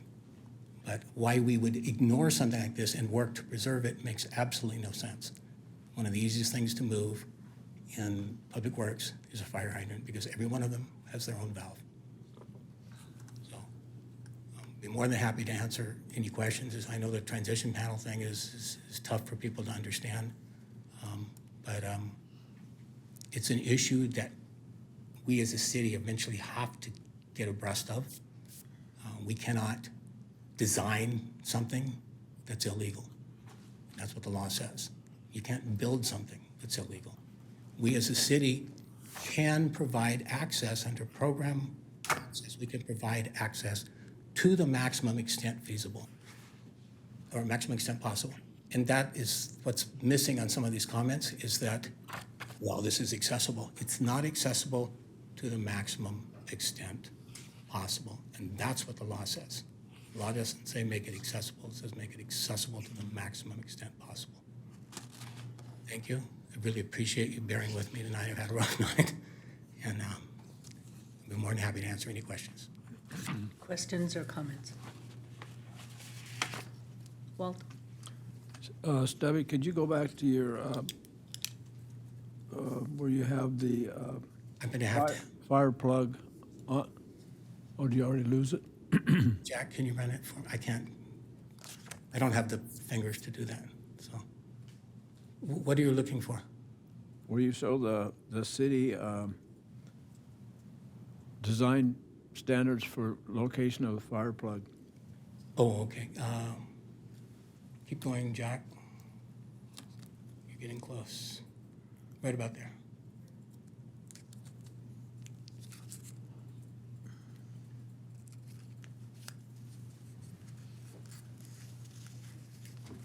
Sorry, I don't have any control over it, Walt.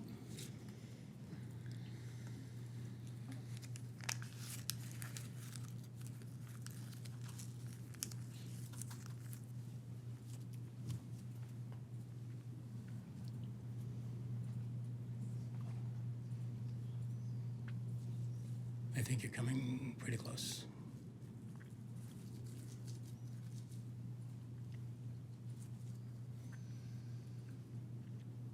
This one?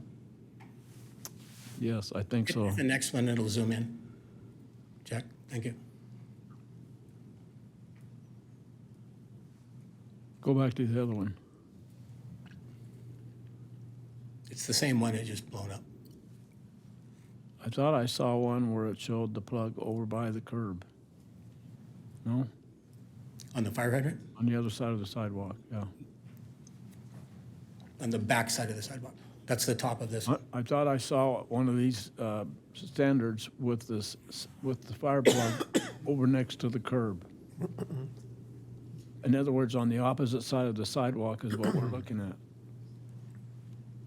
Curb adjacent fire hydrants. Yeah. Would fall under our municipal code in the landscape portion between the curb and the sidewalk. They have a collar that's poured around them, a thrust collar. Can you It's show not me part that of the sidewalk. standard? Did I just see that standard?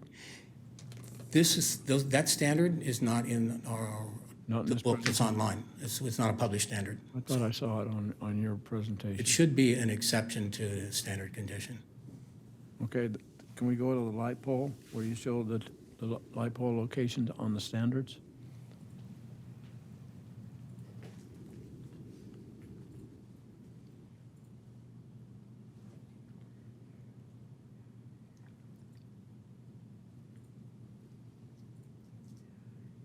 This makes my stomach queasy. There you go. Next one. Oh, this one shows a light pole right at the curb. It shows light pole on the curb where no sidewalk is required. But then it says in, I believe it's, sorry, the colors are screwing with me. Okay. Where sidewalk is adjacent to the right-of-way, right? And where sidewalk is adjacent to the curb and sidewalks are greater than 5 feet. Now, it's actually a mistake because 60.5 inches is greater than 5 feet. Okay. I didn't get a chance to read that. Yeah, it's worded very I just saw it poorly. in the picture there, in the drawing. Right. But I don't think the standard that shows the curb adjacent fire hydrant with just the thrust collar is actually in our standards. I think that's just a fire department standard. Okay, street light standard. Okay. There might be somebody here who can answer that.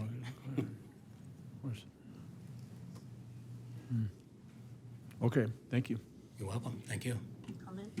Yeah, so I know we have a standard that we designed for a fire hydrant, but is that design not in compliant with the standards for the Chino Valley Fire Department? Because my understanding is what we were told was that if the curb or the sidewalk is more than 5 feet, that it has to be closer to the curb.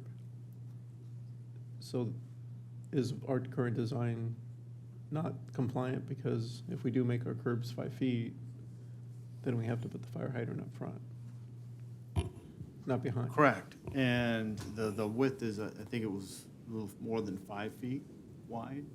And part of the reason why we're asking them to develop it a little larger than 5 feet wide, because we're seeking to get that clearance. But the solution isn't to try to make two wrongs a right. The solution is to put the sidewalk at the right-of-way and have the landscape parkway where you put all of the utilities in, including the fire hydrant. Right, I'm just asking if we developed a standard that is contradiction with. I don't believe so. I thought it was 7 feet. I don't know. We have some fire personnel there. Can you address that tonight? Very low. I don't have that information in front of me. I know that our fire marshal is very, very well versed in this. You know what, Chief Williams, I hate to have you do this, but I need you to come up so it's on the record, please.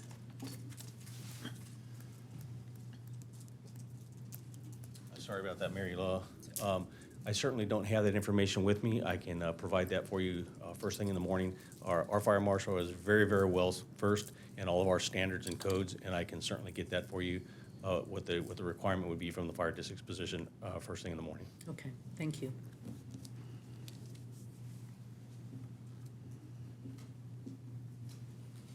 Other comments, questions? Chris? No? Karen? Mayor, I visited this site yesterday with Mr. Barr along with the city manager and took a walking tour of it. And upon completion of the site visit, I also expressed to the city manager about my concerns about some of our either our own ordinances or our own municipal codes potentially being in conflict with some of this development that occurred out there. I don't know exactly how that lies. While I appreciate Mr. Haru's presentation tonight, one of the concerns I expressed to the city manager was these standards and us making sure that we comply with our own municipal code and our ordinance. I agree with the Mayor Pro Tem. If we have a standard that's in conflict with the fire installation, then we should address that immediately so we don't continue to construct it in conflict with our own standards. And I also had some conversation with the city manager about the utility pole as well. So while I appreciate the work that our staff put into this and their perspective on it, I still think we could be potentially missing the mark on some of the things with our own standards and our own municipal code and our own ordinances. That concludes my comments. Okay, do you have a recommendation?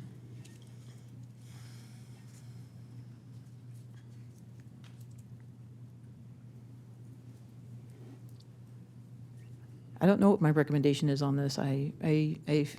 I feel for the developer in this project because they think they've done everything that our staff has asked them to do to comply and construct it to the correct way.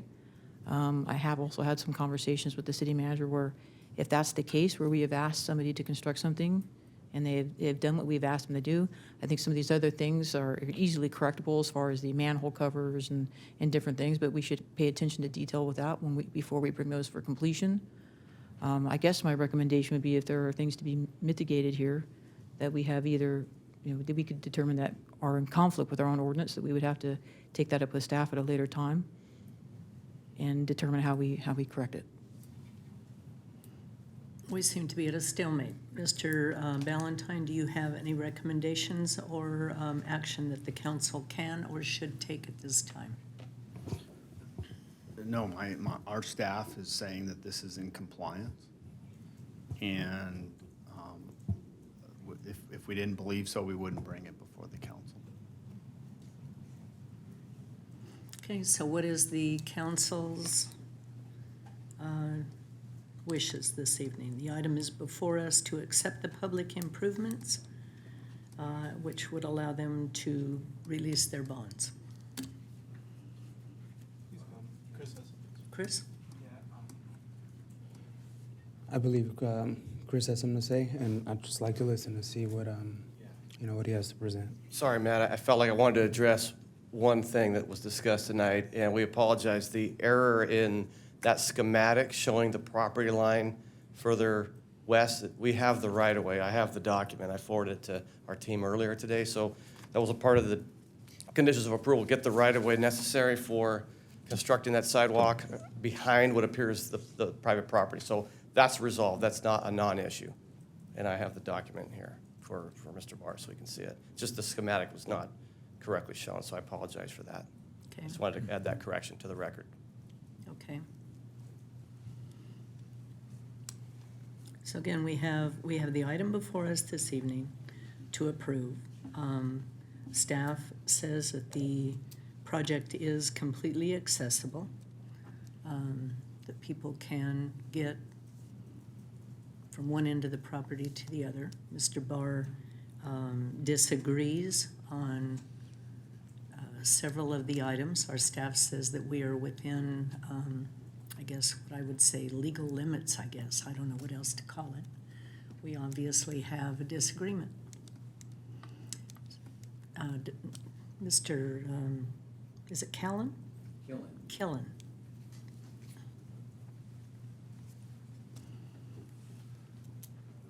Thank you, Madam Mayor. Are you still at the? I'm just having a hard time moving right now. Okay. Yeah, right after the last meeting, I went to Mr. Barr directly, gave him my business card, said, please send me your report. We took it very seriously. We understand, having built in town for 15 years, the challenges of some of the existing conditions in your sidewalk. So this transition issue is something I think we all try to work with our engineers, try to work with staff. The limits normally of that transition panel is 4 feet. And other than that, if you put the bar, the level 3.5 feet onto the property, we are in compliance. So I've dealt with this on 2 or 3 different sites in town, and it is a judgment call, and we do rely on staff. I don't know, it's a tough situation because we go through a number of plan checks. We have professional civil engineers who are preparing these drawings. Everything's studied in detail by your staff, I think at a very high level, with the background of the existing conditions. It's difficult at times, and we're experiencing some of this in the discussions related to the Chino Valley Unified School District, which is also on our project and on your agenda tonight for a second reading. I think we've gone, and that site, for instance, we've gone above and beyond, and some of the improvements are actually made outside of the, conditioned to be made outside of the property lines and the limits of the school's ownership.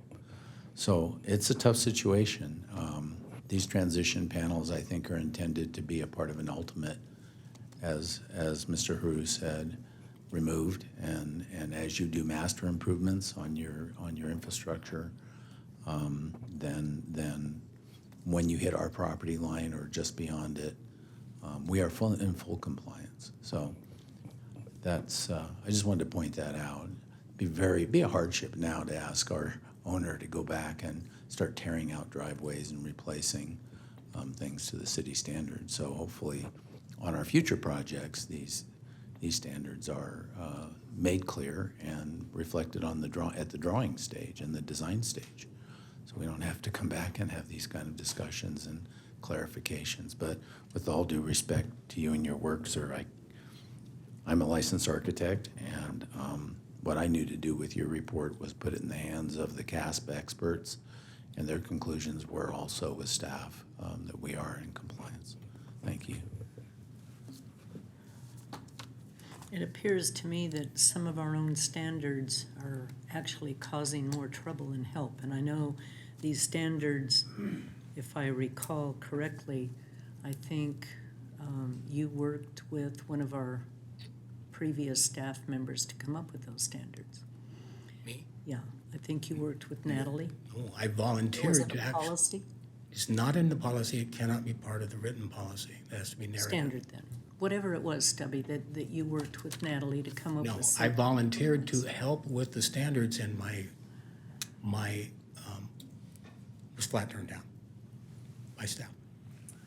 So it appears that we're in a. Can I make a suggestion? Sure. Okay. The gentleman is right. It isn't fair to lump this on the developers completely, because, and I've heard this from several developers, we went through the same thing with Watson out in the airport. Staff gives them misdirection. Staff tells them to design something a certain way. But at the same time, they're licensed engineers. The fact that someone's a CASPA has no bearing whatsoever on public property, by the way. They should be able to read our standards. They shouldn't have to, but they should be able to read our standards, read our policy, read our municipal code, which is all part of the data that goes into engineering design, and then point out to the city that there's an issue. So it's a combined responsibility. It should never get this far. He shouldn't have engineers that are designing transition panels because it's not his responsibility. It's our responsibility. You don't design them, you just provide them. So the procedure is broken. The procedure is not correct. We're not following the right protocol. We end up on this. This is a 200-foot long frontage. We have 500 miles of street frontage in the city. If we have this much problem every 200 feet, we're underwater forever. We have to start eventually doing things correctly. I don't know if this is the right time to start. They do have a warranty. I don't know what they're willing to do. The mailbox is definitely their issue. This, whether it's an easement or a right-of-way, came after the fact. So it's not part of the plan. But it does not do anything. Chris said that the drawing was incorrect, that it was correct. It was just the, apparently, Chris, what did you say? The illustration was incorrect, but the. No, I don't believe so. This looks to me like, because this is an easement, this is not a right-of-way. It's okay. Oh, yeah, it's okay. Sure, it's okay. That's not what our standard says. That's not what the municipal code says. Municipal code says that a developer shall deed to the city and dedicate the necessary property to provide the necessary improvements, not go after the fact and cover our butt by getting an easement. The easement is better than nothing, but on new construction, this was a vacant lot, okay? And I don't know what the solution is. Mayor, I know you asked our city engineer for a response to this issue. I'm not sure he's been given an opportunity to respond. Excuse me. Hey, Chris. Thank you.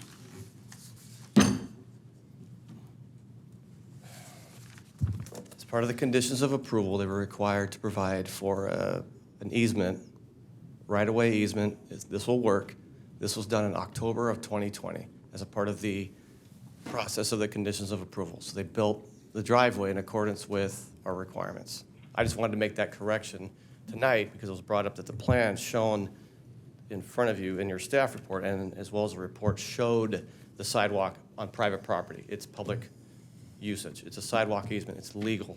It's law-abiding. So I wanted to make that correction. So, Mayor, I have just a few observations as I've listened to this dialogue. There is obviously a dispute as far as whether or not there is compliance. You have your staff explaining that the items are in compliance with your standards. The developer has explained that he's hired a CAS and has a report. I suspect that was provided to your staff. The one issue that, but obviously Mr. Barr has presented a different perspective, and I think there may be some disagreements as to how the standards apply. The one issue that I wanted to clarify is to the extent that there is some transition panel installed and there has to be some judgment made between the obligations of a developer. Generally, your development conditions say a developer has to comply with repairing and building new streets and curbs in front of the frontage, right? From a legal standard, and I think this was a question that you were alluding to earlier, Mayor, how far can we go to address the ADA and accessibility standards? Well, for, under land use law, you have to find that there's a nexus. Whatever the project is contributing as far as impacts, you can require the developer to correct those impacts. And, so for example, if they're developing a new project, all of the curb and gutter that fronts the project is fair game. Once you start going far away from that frontage and going into neighboring property, that's when a question about nexus can be raised by a developer, and legitimately the developer could say, well, this is really my neighbor's problem that's been an existing problem. I can only do so much, and that's where I think the transition panel tries to marry like the old standard with the corrected new standard that the developer constructs. So I agree with your building official. There has to be a judgment call to marry those two different improvements. Your options tonight are you could send it back and require the developer to try to make some of these corrections. It seems like there's a disagreement as to whether or not corrections are really needed, so that may be a difficult process. But you definitely have the discretion not to approve it, or you could certainly approve it, and maybe the items that, like the mailbox, are sort of easy items that can be done by the developer that can still, I'm hearing a commitment from the developer to address that. That can be done, or you can continue it and wait and make sure those things are done. I think that's sort of the world of options. Either approve it, deny it and force some additional improvements, or continue it to assure that the mailbox and whatever easier improvements. I think there's the hole in the manhole cover and some of those items can be addressed, or take the word of the developer that those items will be addressed. One question that I have that just doesn't make sense to me is on that transition panel. What Mr. Barr had on his presentation said that transition panel cannot be part of the project. Okay? So it has to be outside of the project. If the city does not own the land outside the project and the developer doesn't own the land outside the project, how in the world can the city be responsible for a transition panel? Let's say it's a brand new development, right? And nothing's developed on either side of it. So it's just the development. Or what's on the outside is really a lot different. Say there's like 6 inches different in the level. We don't own that land, it's private land. How can we get on there and construct transition panels on something that doesn't even belong to the project? That makes no sense to me. Yeah, this is actually a common problem because, as you know, as you entitle different projects, you clean up the problems that exist in the frontage, whether it's streets and sidewalk, curb, gutter. So unfortunately, unless you do a capital improvement project, you have to wait until a developer comes on board and fixes that area. So your options are you do a capital improvement project, because actually you do generally own the neighboring right-of-way and sidewalk area. It should already be deeded to the city, but sometimes they're very old lots. Well, let's look at Yorba Avenue. We don't have the right-of-way on Yorba Avenue. So that's an example There's a where we new don't. project going in.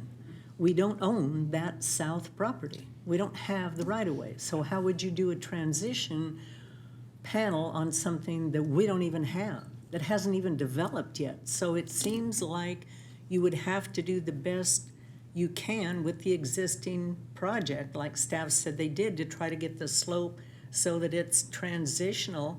And then when this develops, then maybe you rip that out back to where it is in compliance. It seems like real life says it's not black and white. And there are standards that lead you to, that provide details of what you do at the end of a development, as far as Title 24 and accessibility issues.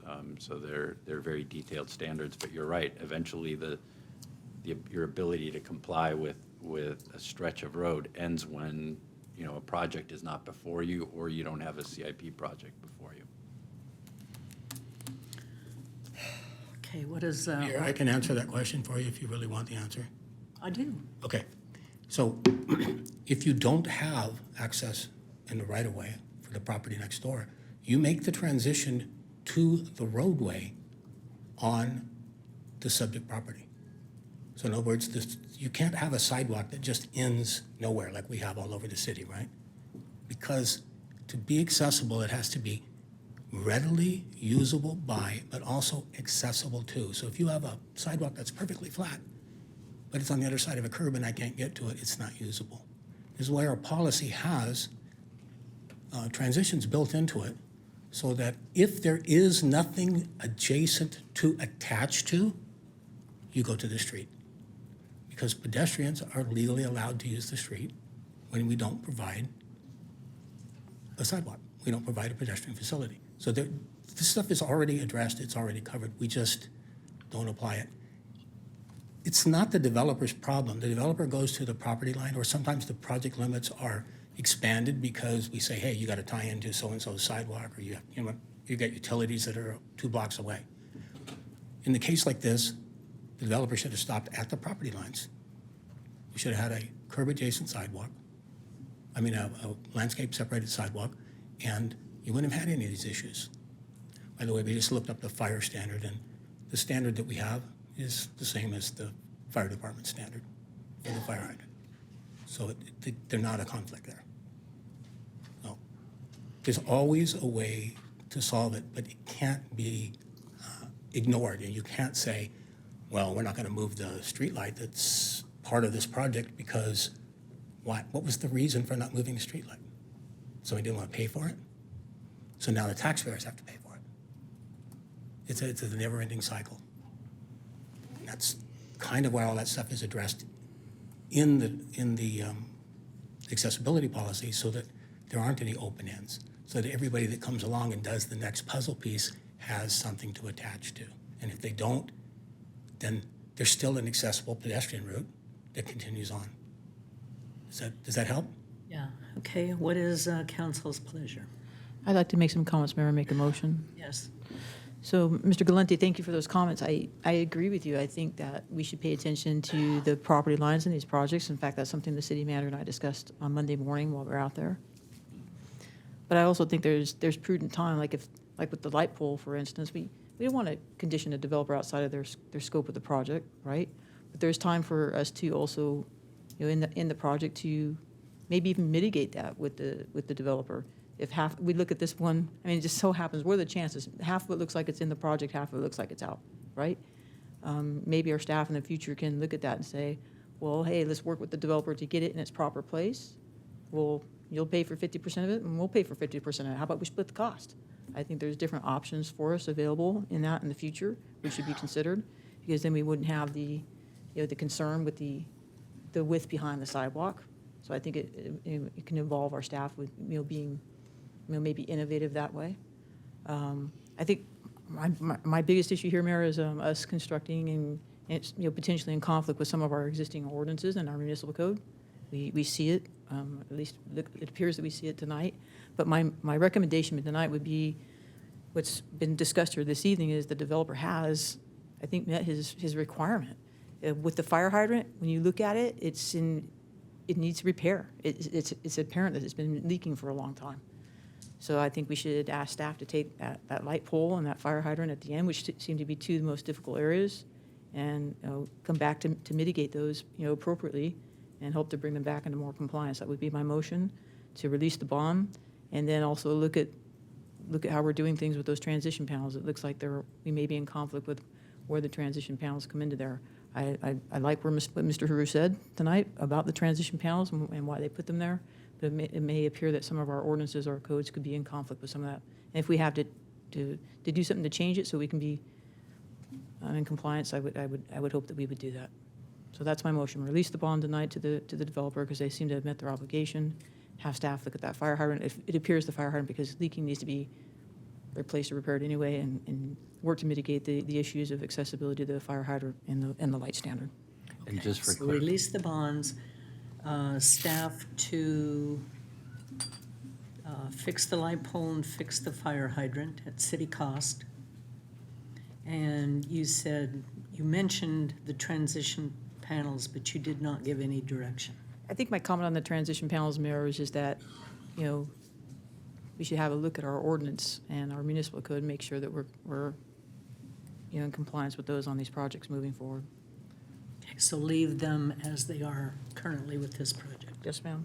And if I may clarify a point, in accepting the bonds, the recommended action is for final acceptance or release of the bonds. The recommended action is for final acceptance of the public improvements, so that's part of the motion. That's just part of my motion, okay. sir. And I suspect that those other improvements would come back as part of your CIP program. The question is, when do we bring them back, Mayor? Well, I would imagine that's going to have to come from staff to see how they can work it in. Yeah, with we'll provide everything you with the costs and we'll appropriate funds to make those two improvements. I don't think a time frame can be provided right at this second. Of course. Until staff looks at their Correct. workload and priorities. Correct, and we'll bring that back for council consideration. Thanks for the clarification. Okay, so there's a motion provided by Councilmember Comstock. Is there a second?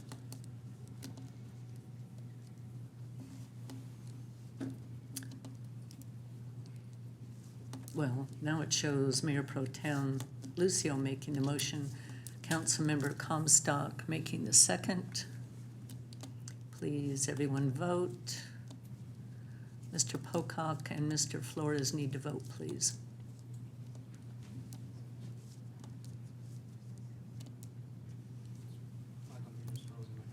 Your computer's frozen. Angela, his computer is not working. May we do a roll call vote, Mayor? Okay, do a roll call vote. Yes. Councilmember Comstock? Yes. Mayor Pro Tem Lucio? Yes. Councilmember Flores? Yes. Councilmember Pocock? Yes. Mayor Ulloa? Yes. Item passes unanimously. Okay, next we had item number 5 pulled. Mr. Barr, your report or your questions? This was a notice of completion Magnolia Avenue Storm Drain Project. Okay. Thank you all for your patience. I really appreciate it. Okay, I don't have a report on Carissa. I have gone out to the site. Unfortunately, my entire staff is crippled and lazy, so they don't get a lot of work done. But, this site is not ready for acceptance. You have curb ramps that are missing at the crosswalks. You have curb ramps that are installed adjacent to crosswalks, within 10 feet of a crosswalk, but not within the crosswalk, as the code requires. There's some striping issues out there. There's some scoping selection issues that should never have occurred. We have plenty of right-of-way. And then we have, I don't know if you're familiar with this, but this is the strawberry field there at Mountain and Riverside. So we have an easement there that's kind of like a half street now that the sewer runs through, or the storm drain runs through. And we've blocked it off with temporary construction signs. We've blocked the sidewalks on Salem. And from what I can tell after talking to the contractor, it was something that the city's crews themselves did. I'd be more than happy to give you a complete report on it. I have the photographs already. I've already done the survey, but just a matter of time. But it is nowhere close to being ready. Thank you. Mr. Valentine, do you want this item pulled? Give staff a chance to address Mr. Barr's concerns? That's the council's prerogative. Okay. We went out, our inspectors, which we've worked closely with Stubby on, when we go out to take a look at these sites, what's to look for. We prepared our own kind of accessibility report. Based on that accessibility report, Public Works made all the corrections that were requested of our inspectors. And they believe that the project is acceptable as proposed. But if the council's desire is to wait for his report, we certainly will follow that direction. Okay, council desire, comments? I have no problem waiting for the report unless the rest of the council wants to proceed tonight. So we don't have any report from staff right now that goes over this project? Well, we just have their report. We don't have Mr. Barr's comments, so staff says it's complete. Mr. Barr says it is not complete. So staff can't very well comment if they don't know what the complaints are. They feel they've completed it. Mr. Barr says they have not. So I will say we will bring this, if you will communicate with our staff what your concerns are, then this will come back to us at our next council meeting. I'd be more than happy to. Okay, item number 12. You asked to have that pulled, traffic signal modification project for Ramona Avenue at Schaefer. Okay, I'm not going to recommend that you don't approve this because it needs to be done. It's not being done correctly. This project has stalled. If you read the sign out there, it was finished in April. It's kind of a neighborhood joke. No one's been able to use the crosswalks out there for 6 months. They've been completely blocked. Because of inaction by staff, they poured the, what we call tables, the corners, the intersection corners, too low. And now the solution that they've proposed to you is to remove 2 inches of the asphalt, grind from 0 to 2 inches.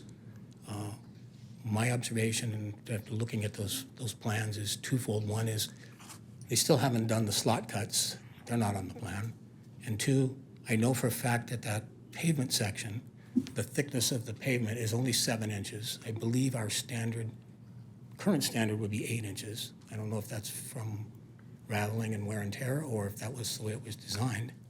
But if you remove 2 inches of that on a truck route, on a corner where an 80,000-pound truck exhibits the most stress on the roadway, you basically reduce the strength of the structural section by 1/3. It's not the right solution. It might be the fastest solution, but the correct solution is to rebuild the intersection, or some of those curb ramps, not all of them, but some of them have to be replaced anyway, raise the curb ramps up to where they should have been so that you don't have to lower the street. It's this is not going to be the last change order that you have on this project. And we need to do something about the intersection. We need to make it passable. I agree on that. So I don't know. It's just putting it in a reduced section makes absolutely no sense in the long run. Thank you. Well, it appears that staff's recommendation on this change order, it says to remove and replace 8 inches of concrete pavement around all 4 corners of Ramona Avenue and Schaefer Avenue intersection due to asphalt concrete grade differences. Feather the asphalt concrete on the east side of southwest corner to meet concrete pavement. Staff, I'm going to ask for staff comments on this. That would be from Almer. I'm here, council member.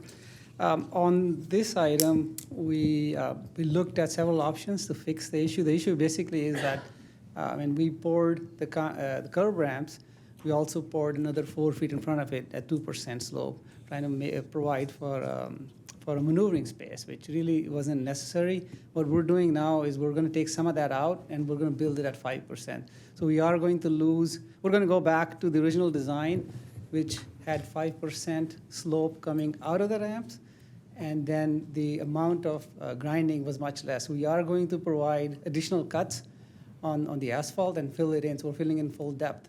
So there were two options. Mr. Barr alluded to that to fix it. One is to redo the whole intersection. And the reason for that is as you come out of the ramps and you get to the middle of the street, the slopes are so high that we don't maintain the 5% slope. So we're trying to get 5% slope so we can get to the other side of the ramp. So the one way to do that is to lower the whole street.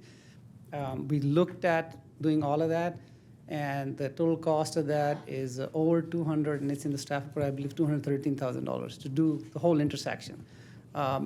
Our recommendation is that when we redo the streets themselves, we come back and redo the intersection. It'll be a lot cheaper at that time. And so what we're doing right now is just fixing it so we can have enough slope to comply with ADA. It requires us removing additional asphalt and then re-pouring it back and pouring some of the concrete back. So we will be complying. We are going to be raising it. We're going down from existing section to slightly less, but we're adding a little bit of asphalt to account for the section that's lost. And you say that this intersection is planned to be redone in the future? All of the city streets, as we do our pavement management inventory, would come up. And so the best time would be to redo it at that time, because it would be a lot cheaper as we're doing the whole street rather than just doing one intersection. A lot of the cost in this intersection is from traffic control. So as you can imagine, we would have to do it in sections. And so we're doing a small section and closing the whole street out. Well, if we were doing a long section, we would still close that same lane out. So there's a lot of traffic control costs included in this estimate. So our preference is to do the cheaper fix, which is about $37,000, and then not do the whole intersection. And do it at a later time. Do you have a time frame for that? No, it would be in our pavement management inventory that comes out. We would have time frame for each street when we will be paving those. So we would be putting that on future streets. We're trying to comply with the slopes that are required. At the same time, trying to keep the structural section so we can get by in the turning radiuses that are required and all the other stuff that's needed. Okay, council comments, questions, and direction. Do you want to spend 200 and some thousand and fix kind of temporary thing? Do you want a temporary $37,000 fix with the street being redone when our pavement management software is updated when we have to do the whole street? Council direction. I'd like to go with Mr. Jocker's recommendation and approve the project. Okay, you want to make a motion for I'd that like to make then? a motion to approve it, Mayor. Approve it, okay. Angela, if you would put up a voting panel, please, for item number 12. Apparently our computers are not working. Oh, there they are. Motion from Councilman Lucio. Second, or Mayor Pro Tem Lucio, second from Councilperson Comstock. Please vote. My apologies, Mayor. We're still having some technical difficulties with one of the screens. May we do a roll call vote? Yes. And that was moved by Mayor Pro Tem Lucio, second by Councilperson Comstock. Thank you. Mayor Pro Tem Lucio? Yes. Councilmember Comstock? Yes. Councilmember Flores? Yes. Councilmember Pocock? Yes. Mayor Ulloa? Yes. Item passes unanimously. Next on the agenda under new business is item number 16, additional police officer position assigned to traffic. This is to adopt resolution number 2021-064, adding a new police officer position assigned to the traffic unit. Staff report this evening will be provided by our Chief of Police, Wes Simmons, which, there he is. Thank you, Mayor and members of the City Council. So I'm recommending tonight that you adopt Resolution 2021-064, 064, approving the addition of one new full-time police officer that we will assign to our traffic unit. Number 2, approve the salary schedule that goes with that position and appropriate a total of $254,578,000 from the unappropriated reserves.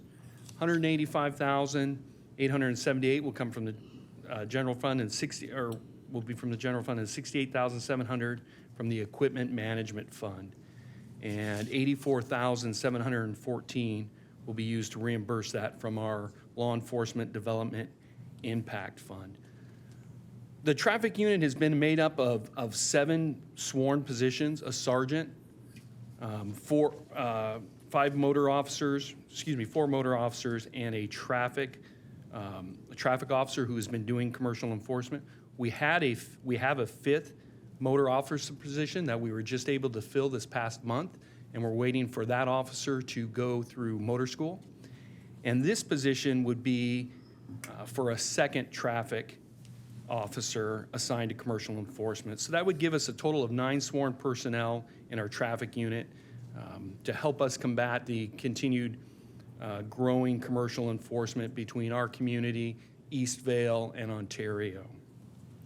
This additional staffing will allow our department to more effectively address all the traffic complaints, and more specifically the complaints that were brought up during last council regarding commercial vehicles driving on city roadways that have not been designed for them or designated for commercial traffic. I'd like to note from September of 2020 to September of 2021, our traffic unit, and that was with only the seven people in the unit at the time, has written 1,122 traffic route citations, and the traffic officer who you know is out there in the commercial enforcement vehicle wrote 290 of those violations himself, totaling in over $72,500 in fines. So this additional traffic officer will allow for increased education and enforcement of commercial vehicle regulations throughout our city, which should result in reduced collisions, general congestion, and improvement in the quality of life for our residents. We talk about with traffic, the 3 E's. It's engineering, education, and enforcement. We know we cannot solve these problems through enforcement alone. So we have to use other means, and we try and do that with education. So what our commercial enforcement officers do is they actually go out and meet with businesses, try to get them to get their drivers to comply. The other thing is engineering. They work very closely with our traffic and engineering department to make sure that timing of signals, signage, and all of that is appropriate. So through those three E's, we hope to combat this problem and continue to do it. So that will give us, again, an additional commercial enforcement officer, and as soon as we get our new motor officer out there, an additional motor officer. Now, all officers can write truck route tickets, and they do. Our patrol officers do as well, and as do our motor officers. But for our officers assigned to commercial enforcement, we actually send them to additional training related to overweight vehicles, vehicle maintenance, and they handle those things. So that's my presentation for tonight, and I'm available for any comments you guys might have. Thank you very much, Wes. Comments or questions? Chief, is this going to be somebody that's going to be on a motorcycle, or is he going to be in a commercial vehicle? They're going to probably be in an SUV. That's what we're looking for. The only problem we have right now is vehicles and the likelihood. So, but what we're shooting for is an SUV. We don't believe we need a truck because we don't need to outfit them with the scales and things like that. Any other questions or comments? I would entertain a motion. Mayor, may we do a roll call vote? Yes. We're having trouble with the system. Okay, is there a motion? I'll make the motion. I'll make the second, Mayor. Mayor Pro Tem Lucio, second from Councilperson Comstock. Roll call vote, please. Mayor Pro Tem Lucio, Yes. Councilmember Comstock, Yes. Councilmember Flores, Yes. Councilmember Pocock, Yes. Mayor Ulloa. Yes, item passes unanimously. Item number 17, State Water Resources Control Board Drinking Water State Revolving Fund Loan Agreement and Resolution. This is State Water Resources Control Board Drinking Water State Revolving Fund Loan Agreement in the amount of $16,038,987 at 1.2% interest over 30 years to fund the East Side Water Treatment Plant Expansion and Brine Disposal Pipeline Projects, WA19C. Staff report this evening will be provided by our Utilities Engineering and Operations Manager, Amanda Coker. Good evening, Mayor, members of the City Council. City staff have been pursuing a drinking water state revolving fund loan to fund the Eastside Water Treatment Plant expansion and brine disposal pipeline projects. The SRF loan program is administered through the State Water Resources Control Board and offers low-interest loans for water infrastructure projects which meet certain criteria. The city originally applied for the loan in March 2019, and we have now received the final funding agreement, which describes the loan terms in the amount of $16,038,987 at a 1.2% interest rate payable over 30 years. The loan repayment will begin 1 year after project completion, and the payment schedule will be determined at that time. This low-interest loan will allow the city to construct water projects included in the 5-year capital improvement program, which will increase the city's water supply reliability and reduce the city's reliance on imported water. Staff recommend adoption of Resolution 2021-65, which authorizes the city to enter into the financing agreement with the State Water Resources Control Board, which is included in the agenda packet. That concludes my presentation, and I'm happy to answer any questions. Thank you very much, Amanda. This is a very critical item for our city moving forward, especially with the drought and what's happening in the state reservoirs. We're going to have a lot of problems and issues with imported water, and so this makes sure that we have enough water for our community going forward. So it's a very, very important item, and I compliment you for the work that you've done on this, especially with the revolving state, the low-interest loan that you were able to acquire. So thank you very much. Any questions or comments? Okay. I'd like to make a motion. Okay, the motion from Councilman Pocock, second from I'll second it, Mayor. Councilperson Comstock. Roll call vote, please, Angela. Councilmember Pocock? Yes. Councilmember Comstock? Yes. Councilmember Flores? Yes. Mayor Pro Tem Lucio? Yes. Mayor Ulloa? Yes, item passes unanimously. Item number 18, Central Avenue and Dupont Avenue Waterline Replacement Projects, WA221 and WA222. This is to approve a professional services agreement with Tate & Associates Incorporated of Santa Ana, California, in the amount of $117,693 for engineering services to design the Central and Dupont Avenues waterline replacement projects. Staff report once again by Amanda Coker. Thank you. The city's capital improvement program includes waterline replacement projects, which are prioritized according to the age, material, and history of leaks on the line. The top priority projects which have been budgeted for design during this fiscal year include the Central and DuPont Avenue waterline replacement projects, which are shown on the vicinity map shown. Staff elected to bundle the projects together for design for a more efficient and cost-effective project delivery. The design work was competitively bid, and on August 11th, the city received 8 proposals. After evaluation and interviews, Tate & Associates was selected as the firm providing the best value to the city. Staff recommends award of a professional services agreement in the amount of $117,693 to Tate & Associates, with an additional 10% contingency and $11,770 for project management. That concludes my presentation, and I'm happy to answer any questions. Any questions or comments? Amanda, I have a question. In light of all of the issues that we have now every time we cut into a street when it comes to ADA, who oversees when this project is completed that any impact on ADA at all is going to be addressed? Our inspectors are our boots on the ground taking a look at the project as it's constructed. And we're, in light of everything that's come up tonight, we're going to make sure that we're going according or constructing this project according to all of the city standards Okay, and policies. If there is anything that comes up that looks like we need any change orders or additional funding for this, please make a point of bringing it back to us. Most I do not want definitely. to hear any more about ADA on water lines. Yes, you have my word that we will come back with anything that comes up. Thank you. With that, we need a motion and a second. I'll make the motion. Motion from Mayor Pro Tem Lucio, I'll second the motion. second from Councilman Flores. Roll call vote, please. Mayor Pro Tem Lucio, Yes. Councilmember Flores, Yes. Councilmember Comstock, Yes. Councilmember Pocock, Yes. Mayor Ulloa. Yes.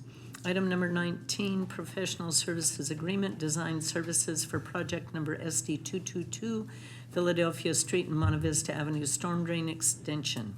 Award a professional services agreement to EXP US Services Incorporated for design services for project number SD 222, Philadelphia Street and Monte Vista Avenue Storm Drain Expansion. Our staff report this evening will be provided by our CIP Engineering Manager, Maria Frazier. Good evening, Madam Mayor, council members, and audience.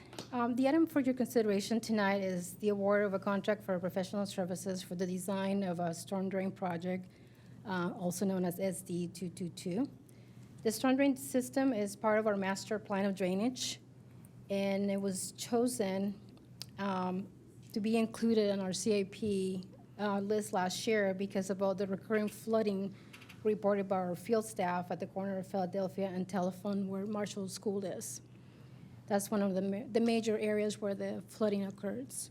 In order to remediate this, we need to install this, construct this project. This project will relieve flooding conditions experienced in various areas during immediate and significant storm events. The system will also address the continuous nuisance flows along the north side of Philadelphia and Telephone. The storm drain line will connect to the, can you put the note? Okay.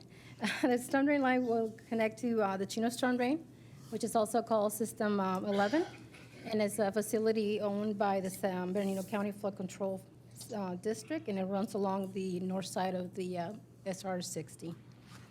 The alignment will connect to the flood control facility and will continue north past Philadelphia and approximately where Independence is. It all depends on the calcs when they come in, where the project will end up. The system also includes a storm drain line that will connect to the Monte Vista line, and it will extend it to the east just past Telephone, and that should take care of a lot of the floodings that occur in that intersection. On July 14, 2021, a request for proposals was released on Planet Beds to provide design services for the storm drain. On August 10, we received 6 proposals, which were evaluated by staff based on the firm's qualifications. The proposals from all qualified firms range from $129,795 to $275,000. A list of the proposers is listed in your staff report. Based on the evaluation criteria outlined in the RFP, EXP US Services, Inc. of San Bernardino, California was deemed the most advantageous consultant for the city. Therefore, staff requests that council approves the staff report with the recommendations indicated. This concludes my report, and I'll be happy to answer any questions. Okay, Maria, same question of you. Is there anything in this proposal that addresses any possible impact on ADA? If I can just mention about what triggers the ADA as it relates to the street cuts. And if we cut more than 50% of the street, we have to comply with accessibility. So in the example of the water portion, we're typically not cutting into more than 50%. And the same holds true. So here, if we are cutting into the street more than 50%, then we were obligated to do those accessibility things. So that's what triggers it. Okay, and we do make sure, or we do survey that? Correct. That's part of the reason, like, for example, on the project near Cortez Elementary, we did a lot of the accessibility improvements because we put in a relatively large storm drain. Okay. Okay, any questions or comments of staff? Okay, seeing none, then I would entertain a motion in a second. I'll make the motion. Motion from Mayor Pro Tem Lucio, I'll make the second, Mayor. Second from Councilperson Comstock. Roll call vote, please. Mayor Pro Tem Lucio? Yes. Councilmember Comstock? Yes. Councilmember Flores? Yes. Councilmember Pocock? Yes. Mayor Ulloa? Yes. Okay, item passes unanimously. Okay, next on the agenda is mayor and council reports, and mine is on my phone. Hang on just a minute. Which I'm not used to doing, but I forgot it at home, and I had to have my husband take a picture of it for me, and I can't barely read it. Oh, okay. Thursday, September 9th, I attended, these were virtual, appropriative pool confidential session, the appropriative pool meeting, the San Bernardino County Transportation Authority Metro Valley meeting, and I met with Janet Homine and Kathy Hill regarding the Relay for Life coming up on October 2nd. They are woefully short on support and teams to the point where we may lose our Relay for Life next year. We may be combined with other cities. So I would encourage any businesses that were thinking about putting teams together or offering support with sponsorships to please come forward. Friday, September 10th, I attended a meet and greet for the Metropolitan Water District's new general manager, Adele Hodgkill-Holly, very difficult last name to pronounce. Excellent new general manager of that very big organization. Saturday, September 11th, I attended the Chino Valley Fire District's memorial tribute for the 20th anniversary of 9/11, and along with other dignities, read some of the names of the people who perished on that day 20 years ago. It was very well attended by the public. I think the fire department did an excellent job honoring those people who perished. It was a very, very nice event, and I think kudos goes to the fire department to continue honoring those folks every year for 20 years, where other agencies maybe have stopped doing that. I truly appreciate you doing that. Wednesday, September 11th, I attended the mayor's prayer breakfast. Following that, I met with Supervisor Hagman along with our city manager to discuss possible projects the city and the county might be able to work together on. And then I met with Wayne and Stacy from iCreate Professionals regarding our city manager's evaluation. And that was our closed session this evening. And that's all I have for this evening. Mayor Pro Tem Lucio. Yes. On September 8th, I attended the Chino Valley Fire District meeting. During the meeting, they recognized Deputy Chief Scott Atkinson and his retirement. Looks like he's going to be also moving and, I guess, teaching at Mount Sac. So he's going to remain in the area, but he's just going to move over and start training individuals and the firefighters. On September 9th, I attended the Reserve Office Hours. It was not as good a turnout as it was when the police department cooked, but there was some people there. But the main focus of it was to explain to everybody the construction that's going on in that area, so that they know why they're being impacted. September 10th, I attended a meet and greet function at IUA that the mayor talked about earlier. One of the things that I asked them, because my wife always wants to think about worst case scenarios, is what if the grid goes down and whether or not we would be able to pump water. So I was told by one of the managers there that we would be able to get water, the ones that are already up in the wells, be able to go down into the basin and provide water. I asked him, well, how long would that last? How many days? He said it all really depends on how people hoard water. He says, obviously, when something like that happens, everybody's going to fill up their bathtubs, their buckets, and everything else. So some of the things he was suggesting is that people may want, now that we're possibly going into a rainy season, is to have 55-gallon, I guess, rain buckets, I guess, that will collect. If you have rain gutters, you connect them to your rain gutters. He says elevate them. And he says in one decent rain activity, you pretty much fill up your rain buckets, or your rain barrels, I should say. But it was something that me and my wife talked about, and something that we probably will be doing, but you never know, especially during the times that we're going through, that, one big earthquake or one significant incident could cause us to lose some water, but it's something that we should all be planning for. Just planning for any type of emergency, especially since we haven't really had a significant earthquake in a long time.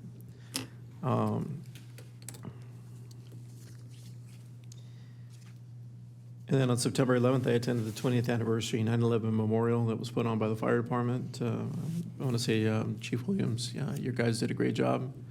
Love the bagpipes. That always does something to me, but that was definitely a nice tribute that you guys did that day. September 13th, I met with the city manager.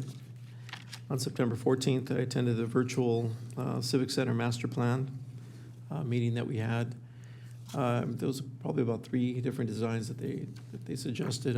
I really liked the design that the mayor liked. I liked City Hall being on the other side of Central and having all the other activities here on this side. Obviously, I think it's not perfect as to what we all want, but it is a start. It's exciting to see that we're starting to try to develop a design to move the city into the next 30, 40 years from now. So definitely rebuild City Hall is something that we all are looking forward to. On September 20th, I attended a meeting with the city manager. On September 20th, I also attended a meeting with Councilperson Kalmstock, the city manager, the city attorney, and Nick Ligori regarding the development of potentially a moratorium on our industrial buildings, and to take a look. One of my concerns is we already know that we're going to have large industrial buildings that are going to take place along Euclid Avenue, and then obviously along Merrill. But one of the things that I expressed my concern is I really want to know how big these buildings are going to be, what type of truck traffic are we looking at, and that we really need to sit down and talk to our sister city, Ontario, so that we can develop maybe a traffic plan where we're going to direct these trucks. I don't want to just build these buildings and then all of a sudden we have nothing to set, because right now, as you know, Euclid Avenue is horrible. It's only going to get worse as time goes on. So I think one of the things I've always talked about is that, we know we're going to have growth, but we need to grow intelligently. We can't just just start putting buildings up, and then when the problems arise, think that we should have done something different or designed something different. I think we need to get ahead of it now. So I've asked them to talk to our sister city, figure out what exactly is going to go there. So it gives us an idea of what we can still potentially build or not build in our city, and then design a traffic pattern that's going to be able to move these trucks in a different direction, and then maybe we can guide our citizens in another direction so that it alleviates the truck traffic that goes on and the backups that people are feeling, not just in the preserve but throughout the city. So that was one of the discussions that we had, and I think we'll probably hear more later on as this time goes on. But I'd really like the police department to be involved, not just the traffic engineers, but I'd really like to have the police department involved, because they're the ones that are ultimately enforcing it. We can write something that we all know, we can draw up something on paper, but the reality is what's on paper doesn't always resonate with what happens in reality. So I really want to make sure that when we sit down and we start looking at these things, we also bring in traffic enforcement so that we can look at what we can do and how we can address this problem for the future. And that's all my comments that I have for today. Councilmember Comstock. Thank you, Mayor. On September 9th, I, along with staff, attended the office hours at the Preserve that's already been covered tonight. It was a nice turnout, probably one of the biggest subjects of discussion down there, in addition to the ongoing roadway improvements and closures, is the hard closure of Pine Avenue that's coming sometime after the first year for 8 weeks. I've had some discussion with staff about us doing our best to mitigate some of the traffic concerns that are coming our way for that area down there. It's going to be a very challenging and difficult time for that part of our community, but the city manager assures me that we're committed to working through it with our residents down there. On September 11th, I attended the 9/11 tribute also at the Chino Valley Fire Department Training Headquarters. Thank you to the chief and the Chino Valley Fire Department, along with the Chino Police Department, for the combined honor guard and the very, very nice tribute that our staff had hosted on that date. On September 15th, I met with the city manager for a monthly meeting. I virtually attended the Chino Valley Unified School District Board meeting held on September 16th. They certainly have their challenges ahead of them with some of the masking mandates and vaccine discussions that are going on. It's a very challenging time for them. So, please keep them in your prayers as they work to work through, as they try to work through all of that. On September 19th, I attended the Lobster Fest community fundraiser hosted by the Chino Rotary Club at the Chino Fairgrounds at Brenderson Hall there, and it was a nice event. It was a good turnout for the Rotary Club, and had some lobster and some ribs. The food was good. It was fun. It's nice to see people out. I want to thank Mr. and Mrs. Fraga for inviting me to be their guest at their table to that event. On September 20th, I met with Mayor Pro Tem Lucio and the city manager and Director Rigori regarding the truck traffic and the moratorium that's already been explained by Mayor Pro Tem Lucio. I also support us working with our sister city in Ontario and the comments that have been made here this evening already. Tonight, I also attended the closed session meeting with the city members of the city council and the city attorney, to which has been reported on tonight by the mayor. And last but certainly not least, Mayor, I want to thank you for honoring Mark Hargrove and the Hargrove family for Mark's service with the Spirit of Achievement Award. I think it's a great selection for all the service that Mark contributed to our community and to our country and to our city. So thank you very much. You're welcome. Councilmember Flores. Thank you, Mayor. Good evening, everyone. Let's see, on September 9th, I attended the Chino, the Preserve office hours. On the 10th, I, along with Mayor Eunice, attended the IEUA meet and greet with the MWD General Manager, and I'm not going to try to pronounce his name because I'm sure I'll butcher it. On September 11th, I attended the 20th anniversary over at the Chino Fire Department as well. Let's see. On the 17th, I had a talk with one of our staff just regarding the property over on Walnut and Central Avenue, and just the development, not the development of that, but what the where we're at in that process. I know a lot of residents in that area are extremely concerned about just the blight in that shopping center, and so I just want the residents to know that that's still in conversation, and that's something we are trying to push forward with. On the 19th, this past Sunday, I attended the Rotary Club Lobster Fest as well. Had a lot of fun over there. And I just want to conclude by saying two things. Just recently, I read on a post on Facebook that a local business, a Chino florist, they were recently broken into. And just reading a lot of the comments, particularly from one of the employees over at the business, after I read this, the very next day, I went trying to meet with the business owner. I'm not exactly sure what the city can do. I'm not sure. I don't think there's much we can do. I mean, it's just it's an independent incident that happened. But I just want Chino Flores to know that we are aware of things that happen. And if you post something on Facebook, I'm probably gonna read it. And one last thing, next Thursday on. Let me see. This next Thursday, September 30th, there's an open house that's going to be hosted by our Seroptimus Club, and I just want to make that public, make that aware, because I'd invite our women in the community to attend that event if that's something that they're may be interested in or have no idea what the Seroptimus Club is about. And with that being said, Mayor, that concludes my comments. Okay, Councilmember Pocock. Thank you. First of all, I want to make a comment that this evening we heard from Mike Hargrove, our building official, and Chris Magdowski, our city engineer, and I just want to say that I have full confidence and faith in you guys. Thank you.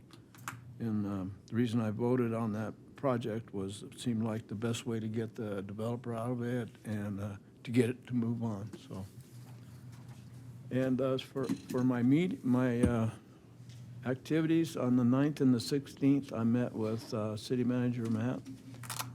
On the 11th, went to that great tribute at the fire station. That was something else. 15th, went to the mayor's prayer breakfast. 21st today, swearing in of 17 support staff and officers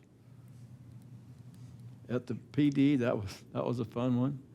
A lot of smiles going on there. And this evening I met with the other council members for the city manager evaluation. That's it. Thank you, Mayor. City Manager Ballantyne. Yes, a couple items, Mayor and Council. As Mayor Pro Tem Lucio had referred to, is we had a discussion as it relates to the moratorium, and that item will be brought before the council tentatively for October 19th.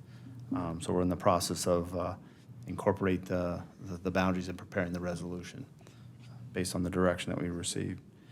Also informally, I was notified that the air show, which was planned for October 31st, has been canceled. So they'll probably be looking at May or October of next year. Finally, I do appreciate those that participated in our office hours down in the preserve. We did have folks that attended. Clearly, the whole council is concerned about the traffic that's going on down in the preserve.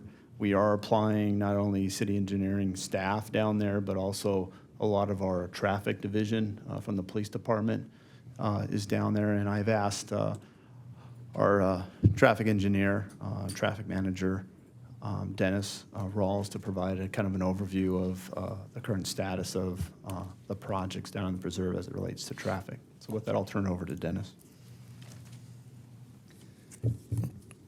Good evening, Mayor and City Council. Wanted to go over some of the traffic concerns in the preserve and start by kind of looking back at how we got here and what we're trying to accomplish.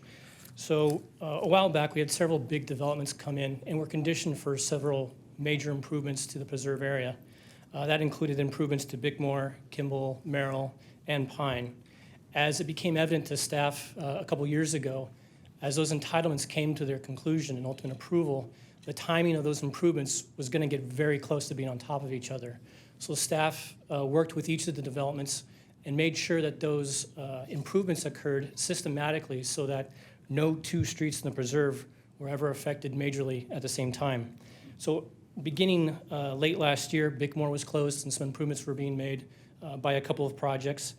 Earlier this year, Merrill was closed by the FedEx project to get some improvements done there. And now currently we have Kimball closed while improvements are being done there. So those improvements include storm drain improvements to improve the flooding situation and ultimately widening those streets to their ultimate improvements. As was mentioned earlier this evening, Pine Avenue is on the docket next year to occur. As I look at it from a traffic standpoint, we're kind of getting progressively on streets that are more important or handle more traffic. You know, Bickmore, Merrill, and Kimball. Pine will absolutely be probably the hardest one we'll have to live through to get that done. So we were already working on strategies to help mitigate that and look for opportunities to help advance notice, really get the word out, and anything that we can do from an engineering standpoint, as well as the other two E's in education and enforcement, as the chief spoke on earlier, to make sure we address those and do our very best to get us through those improvements while they're constructed. So the other construction going on is to the north of us, north of the airport. Ontario has a lot of development, as was spoken earlier. North of Merrill Avenue is slated for a lot of industrial improvements. With that will be improvements to Merrill, to its ultimate 4-lane design. So that is ongoing. There's some work going on right now, not only on Eucalyptus, but on Merrill that are related to development in that area. And Jack, the next slide. And so what I wanted to talk about tonight is a little bit about what staff has been doing. So we are actively monitoring traffic in the preserve every day. Every day we're here. In my office, in the Traffic Management Center, we have cameras mounted on several of our traffic signals throughout the city. This includes traffic signals in the preserve, and we're actively monitoring the backup that's occurring. With that, we also have control of some of our traffic signals from that system, and I believe many of you, if not all of you, have visited the center recently to see those capabilities firsthand. So one of the things we're able to do is to manipulate the signal timing from our office. We're not required anymore, now when we've built some of the infrastructure, to physically go out to the intersection and make adjustments. We can make those adjustments from our office, and with the cameras we have, we can see the effects that those occur, that has. So a lot of the adjustments we've made is along Pine Avenue with the backup there, as well as Bickmore. Euclid Avenue is under the jurisdiction of Caltrans, so we have asked Caltrans to look at some of their signal timing and do improvements to their time as well to help alleviate the detour routes. And we're working with the City of Ontario with signal improvements as well. Like I mentioned before, the 3 E's, we are working closely with our police department. They are out there all the time. I have a close working relationship, specifically with our traffic sergeant, but with all the traffic staff. They are out there way more often than I am, so they are great eyes and ears. They're seeing and hearing the frustrations of our drivers, and we are communicating continuously on hearing those and looking for opportunities that we can to help improve that. So I wanted to make that known to everyone that we're working for that. So with that, staff is working as hard as we can to mitigate the traffic impacts. We know it's hard, we know it's difficult. We're doing our best to try to make other routes more appealing for cut-through traffic so that the streets within the preserve remain primarily for use by the preserve residents, but ultimately all these road networks connect together, and so really that's the best that we can do with what we have right now until those improvements are built. So with that, I'm happy to answer any questions you have tonight. Well, thank you very much for the update. Thank you. Anything further, Mr. Ballantyne? That concludes my report. Thank you, Mayor. Okay, City Attorney Galante? Thank you. As you mentioned earlier, Mayor, the governor did pass SB 9, which really takes away a lot of land use authority the city has and cities across California have in prohibiting land divisions and creation of new lots in single-family neighborhoods. Obviously, that's a concern when it comes to being able to regulate land within your city if people can subdivide without due regard for parking, water availability, trash services, et cetera. So we'll keep an eye on this and make sure we work with your staff if applications do come in. What I think is a little bit frustrating is even though it's pitched as a housing affordability bill, there's not a single thing in the bill that requires new development to be affordable or reserved for affordable housing. So that's a concern. I think the one thing that some cities can take some comfort in is subdivisions are not allowed unless there's absolutely no liens on properties. So as you can imagine, many single-family lots have mortgages and other liens, so that would prohibit subdivision and creating new lots. So some have the sense that this is not a very useful tool for creating new housing because of that issue. So that is something to keep an eye on, and like I said, I'll work with your staff. There's also SB 10 that was signed by the governor that essentially allows for easier approval of small apartment complexes in single-family neighborhoods near transit zones. I'm not quite sure what areas, if any, in the city would be subjected to that, but perhaps some that are located near bus stops, et cetera. So happy to provide the council or your staff any further details. That concludes my report. I appreciate that. I think it's very disturbing to know that as hard as we've worked to preserve single-family neighborhoods, that now with these laws that have passed, if I understand it right, a home could depending on the size of the lot, even if they don't lot split, they could convert the garage to a living structure. They could add on a granny flat, and they could build a separate granny flat. So you could take a single home and essentially have 3 homes added next door to you. So instead of just having a single-family home next to you, you could essentially have 4. The impact on infrastructure could be huge. They're not requiring any parking restrictions at all, and we know we already have parking issues in a lot of our neighborhoods now. So, you know, there was a horrible incident in the news not too long ago, a week and a half ago, for a couple that were killed over a parking dispute. It's just, I can't imagine why these kinds of laws would even be considered. I mean, we need local control. People move into neighborhoods, move into cities because that's where they want to be. That's the kind of lifestyle that they want. And to then not even know what is going to be next door to them. It could be a 2-story duplex, could be a 2-story addition. I mean, to not even know what could possibly be next door to you is just unimaginable to me. So thank you for that report. My pleasure. The frustration, I think, is when Sacramento believes they can control your land use planning better than local council members, frankly. So Well, and our direct legislators, our senator and our assemblyman voted in favor of SB 9 and SB 10. So, you know, you're going to see construction taking place that we had no say in, but your legislators that you voted for did. So you need to keep that in mind when elections come up. Chief of Police, Mr. Wes Simmons, your report, please.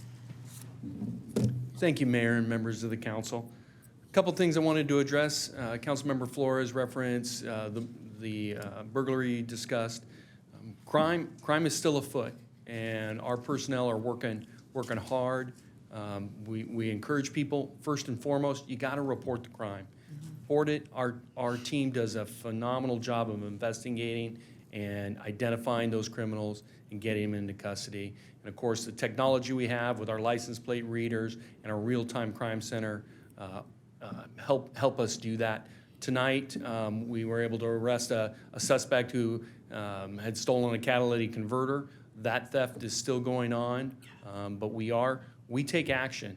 A lot of communities are site releasing these people. We will book them at the county jail if they're committing these crimes in our community. The other thing regarding crime that I wanted to share with our community, there is a TikTok challenge that's going on right now. It's called Devious Licks, and this is encouraging our young students to vandalize the restrooms at their schools and film it and then post it on social media. That is a crime, and if it rises, depending on the level, it's either handled by the school through administration, suspension, expulsion, or if it rises to a certain level, they will get us involved, and we will prosecute people who do those kinds of crimes. So for parents out there, please make sure you're paying attention to what your kids are doing and what they're filming. Lastly, I wanted to reiterate to our Preserve residents that we hear you. Our traffic unit is down there every day, making sure that traffic is flowing and up to and including directing traffic. I did hear about some comments on social media that some of our officers are more skilled at directing traffic than others. I can guarantee you they all do a good job, but they're not going to be dancing, they're not going to be blowing whistles, and they're not going to be waving their hands. All right. Lastly, I just want to applaud our partners over in City Hall. Dennis, I did get the request for you to have your own police motorcycle. I am denying that, but potentially we are looking on a sidecar. Ted would like to have you right next to him. So that ends my report for tonight, and I'm happy to answer any questions you might have. No questions, but I would like to add a comment, and that is, you know, when people see crimes, everyone nowadays have phones with cameras on them. If you see something suspicious, take the pictures. If you have a home security system that that can record street traffic. Make sure you have high resolution. We've been called upon a couple of times by the PD to review our cameras for incidents happening in our neighborhood. It's really imperative that we all participate and that we all try to, participate in crime prevention, because you see something suspicious in your neighborhood, chances are, if your gut instinct is something looks wrong, take a picture of it. It doesn't hurt. And if something comes up later, then you've got something that you can provide the police department with. But we all need to work together on this because, again, the state in its wisdom letting people go early, it's no deterrent anymore for a lot of criminals. They just figure they're going to get right back out on the street, and they do, which is tragic. They do, and our goal is don't come to Chino. That's right. That's right. Yeah, baby. Thank you very much. Thank you, Wes. Chief Williams.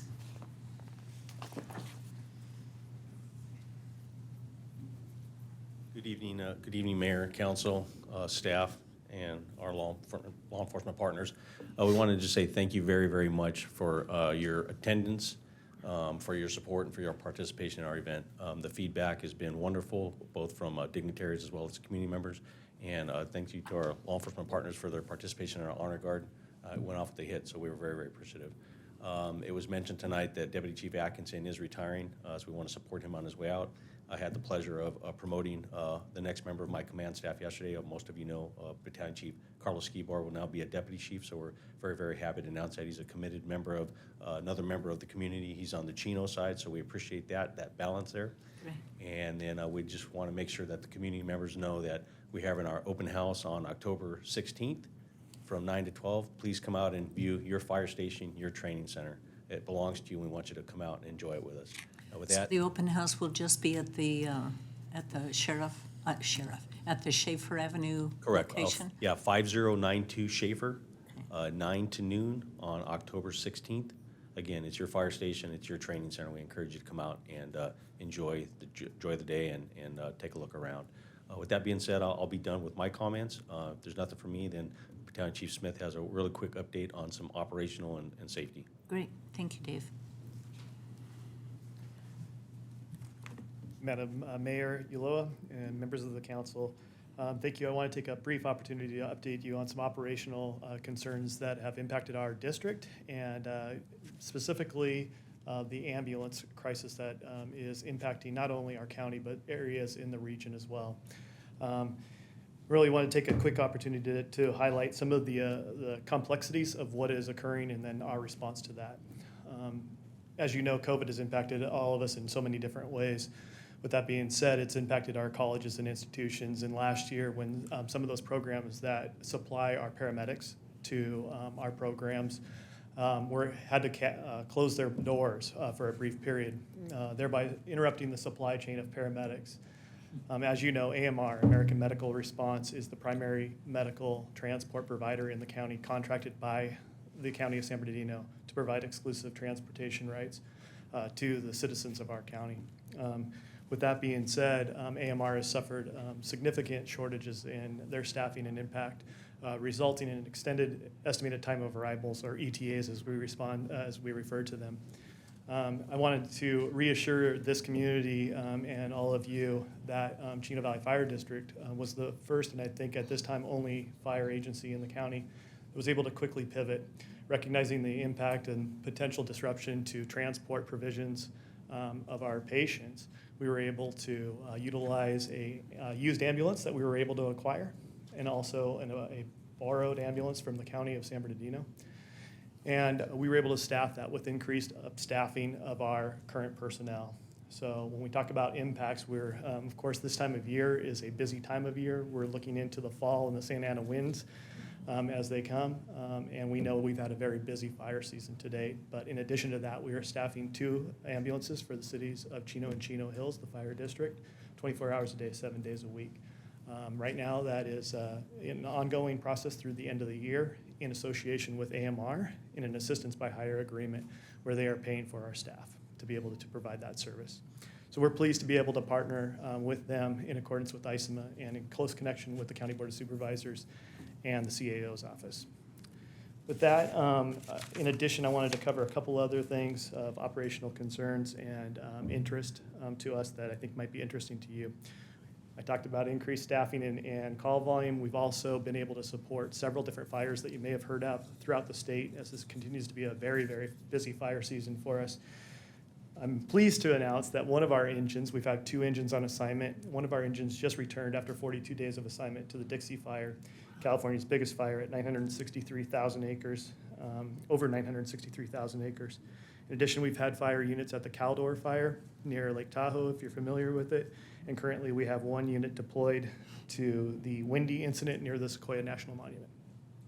So we continue to have some staffing challenges, but we maintain our staffing at 100% always, in addition to the upstaffed ambulances that are providing service to the city.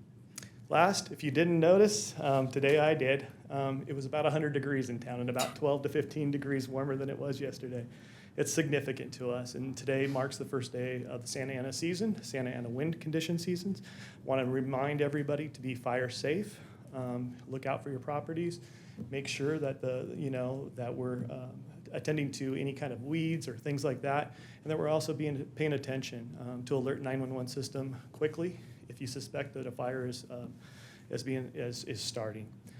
We appreciate that, and of course, our staff remains on high alert during these situations. Thank you for your time. I have a question. Yes, ma'am. Is there anything that we can do as a city to support the Chino Valley Fire District having permanent ambulance service? We would certainly like to entertain that possibility. I know Chief Williams is attending several different meetings. In fact, I think even yesterday he attended a meeting with CEO of the county, Manuel Hernandez, along with other executive fire chiefs throughout the county to do so. We would appreciate your support and continued dialogue, both with yourselves and the city manager, as we continue our efforts to be able to provide that service. I think it would benefit our citizens greatly. I've had several people contact me with concerns about AMR, especially because of the personnel shortage, but not only the lead times, but also the cost. So, I think we as a council need to put forward our support for you guys providing permanent ambulance service. You're there anyway, the paramedics, you're there helping you go to the hospitals with the people. I think it's the best thing for our citizenry. Thank you. You're welcome. Okay. Thank you for your report. Thank you. Okay, with that, we will adjourn to our next regular meeting that will be held on Tuesday, October 5th at 7 o'clock with closed session at 6 if necessary. You have no idea.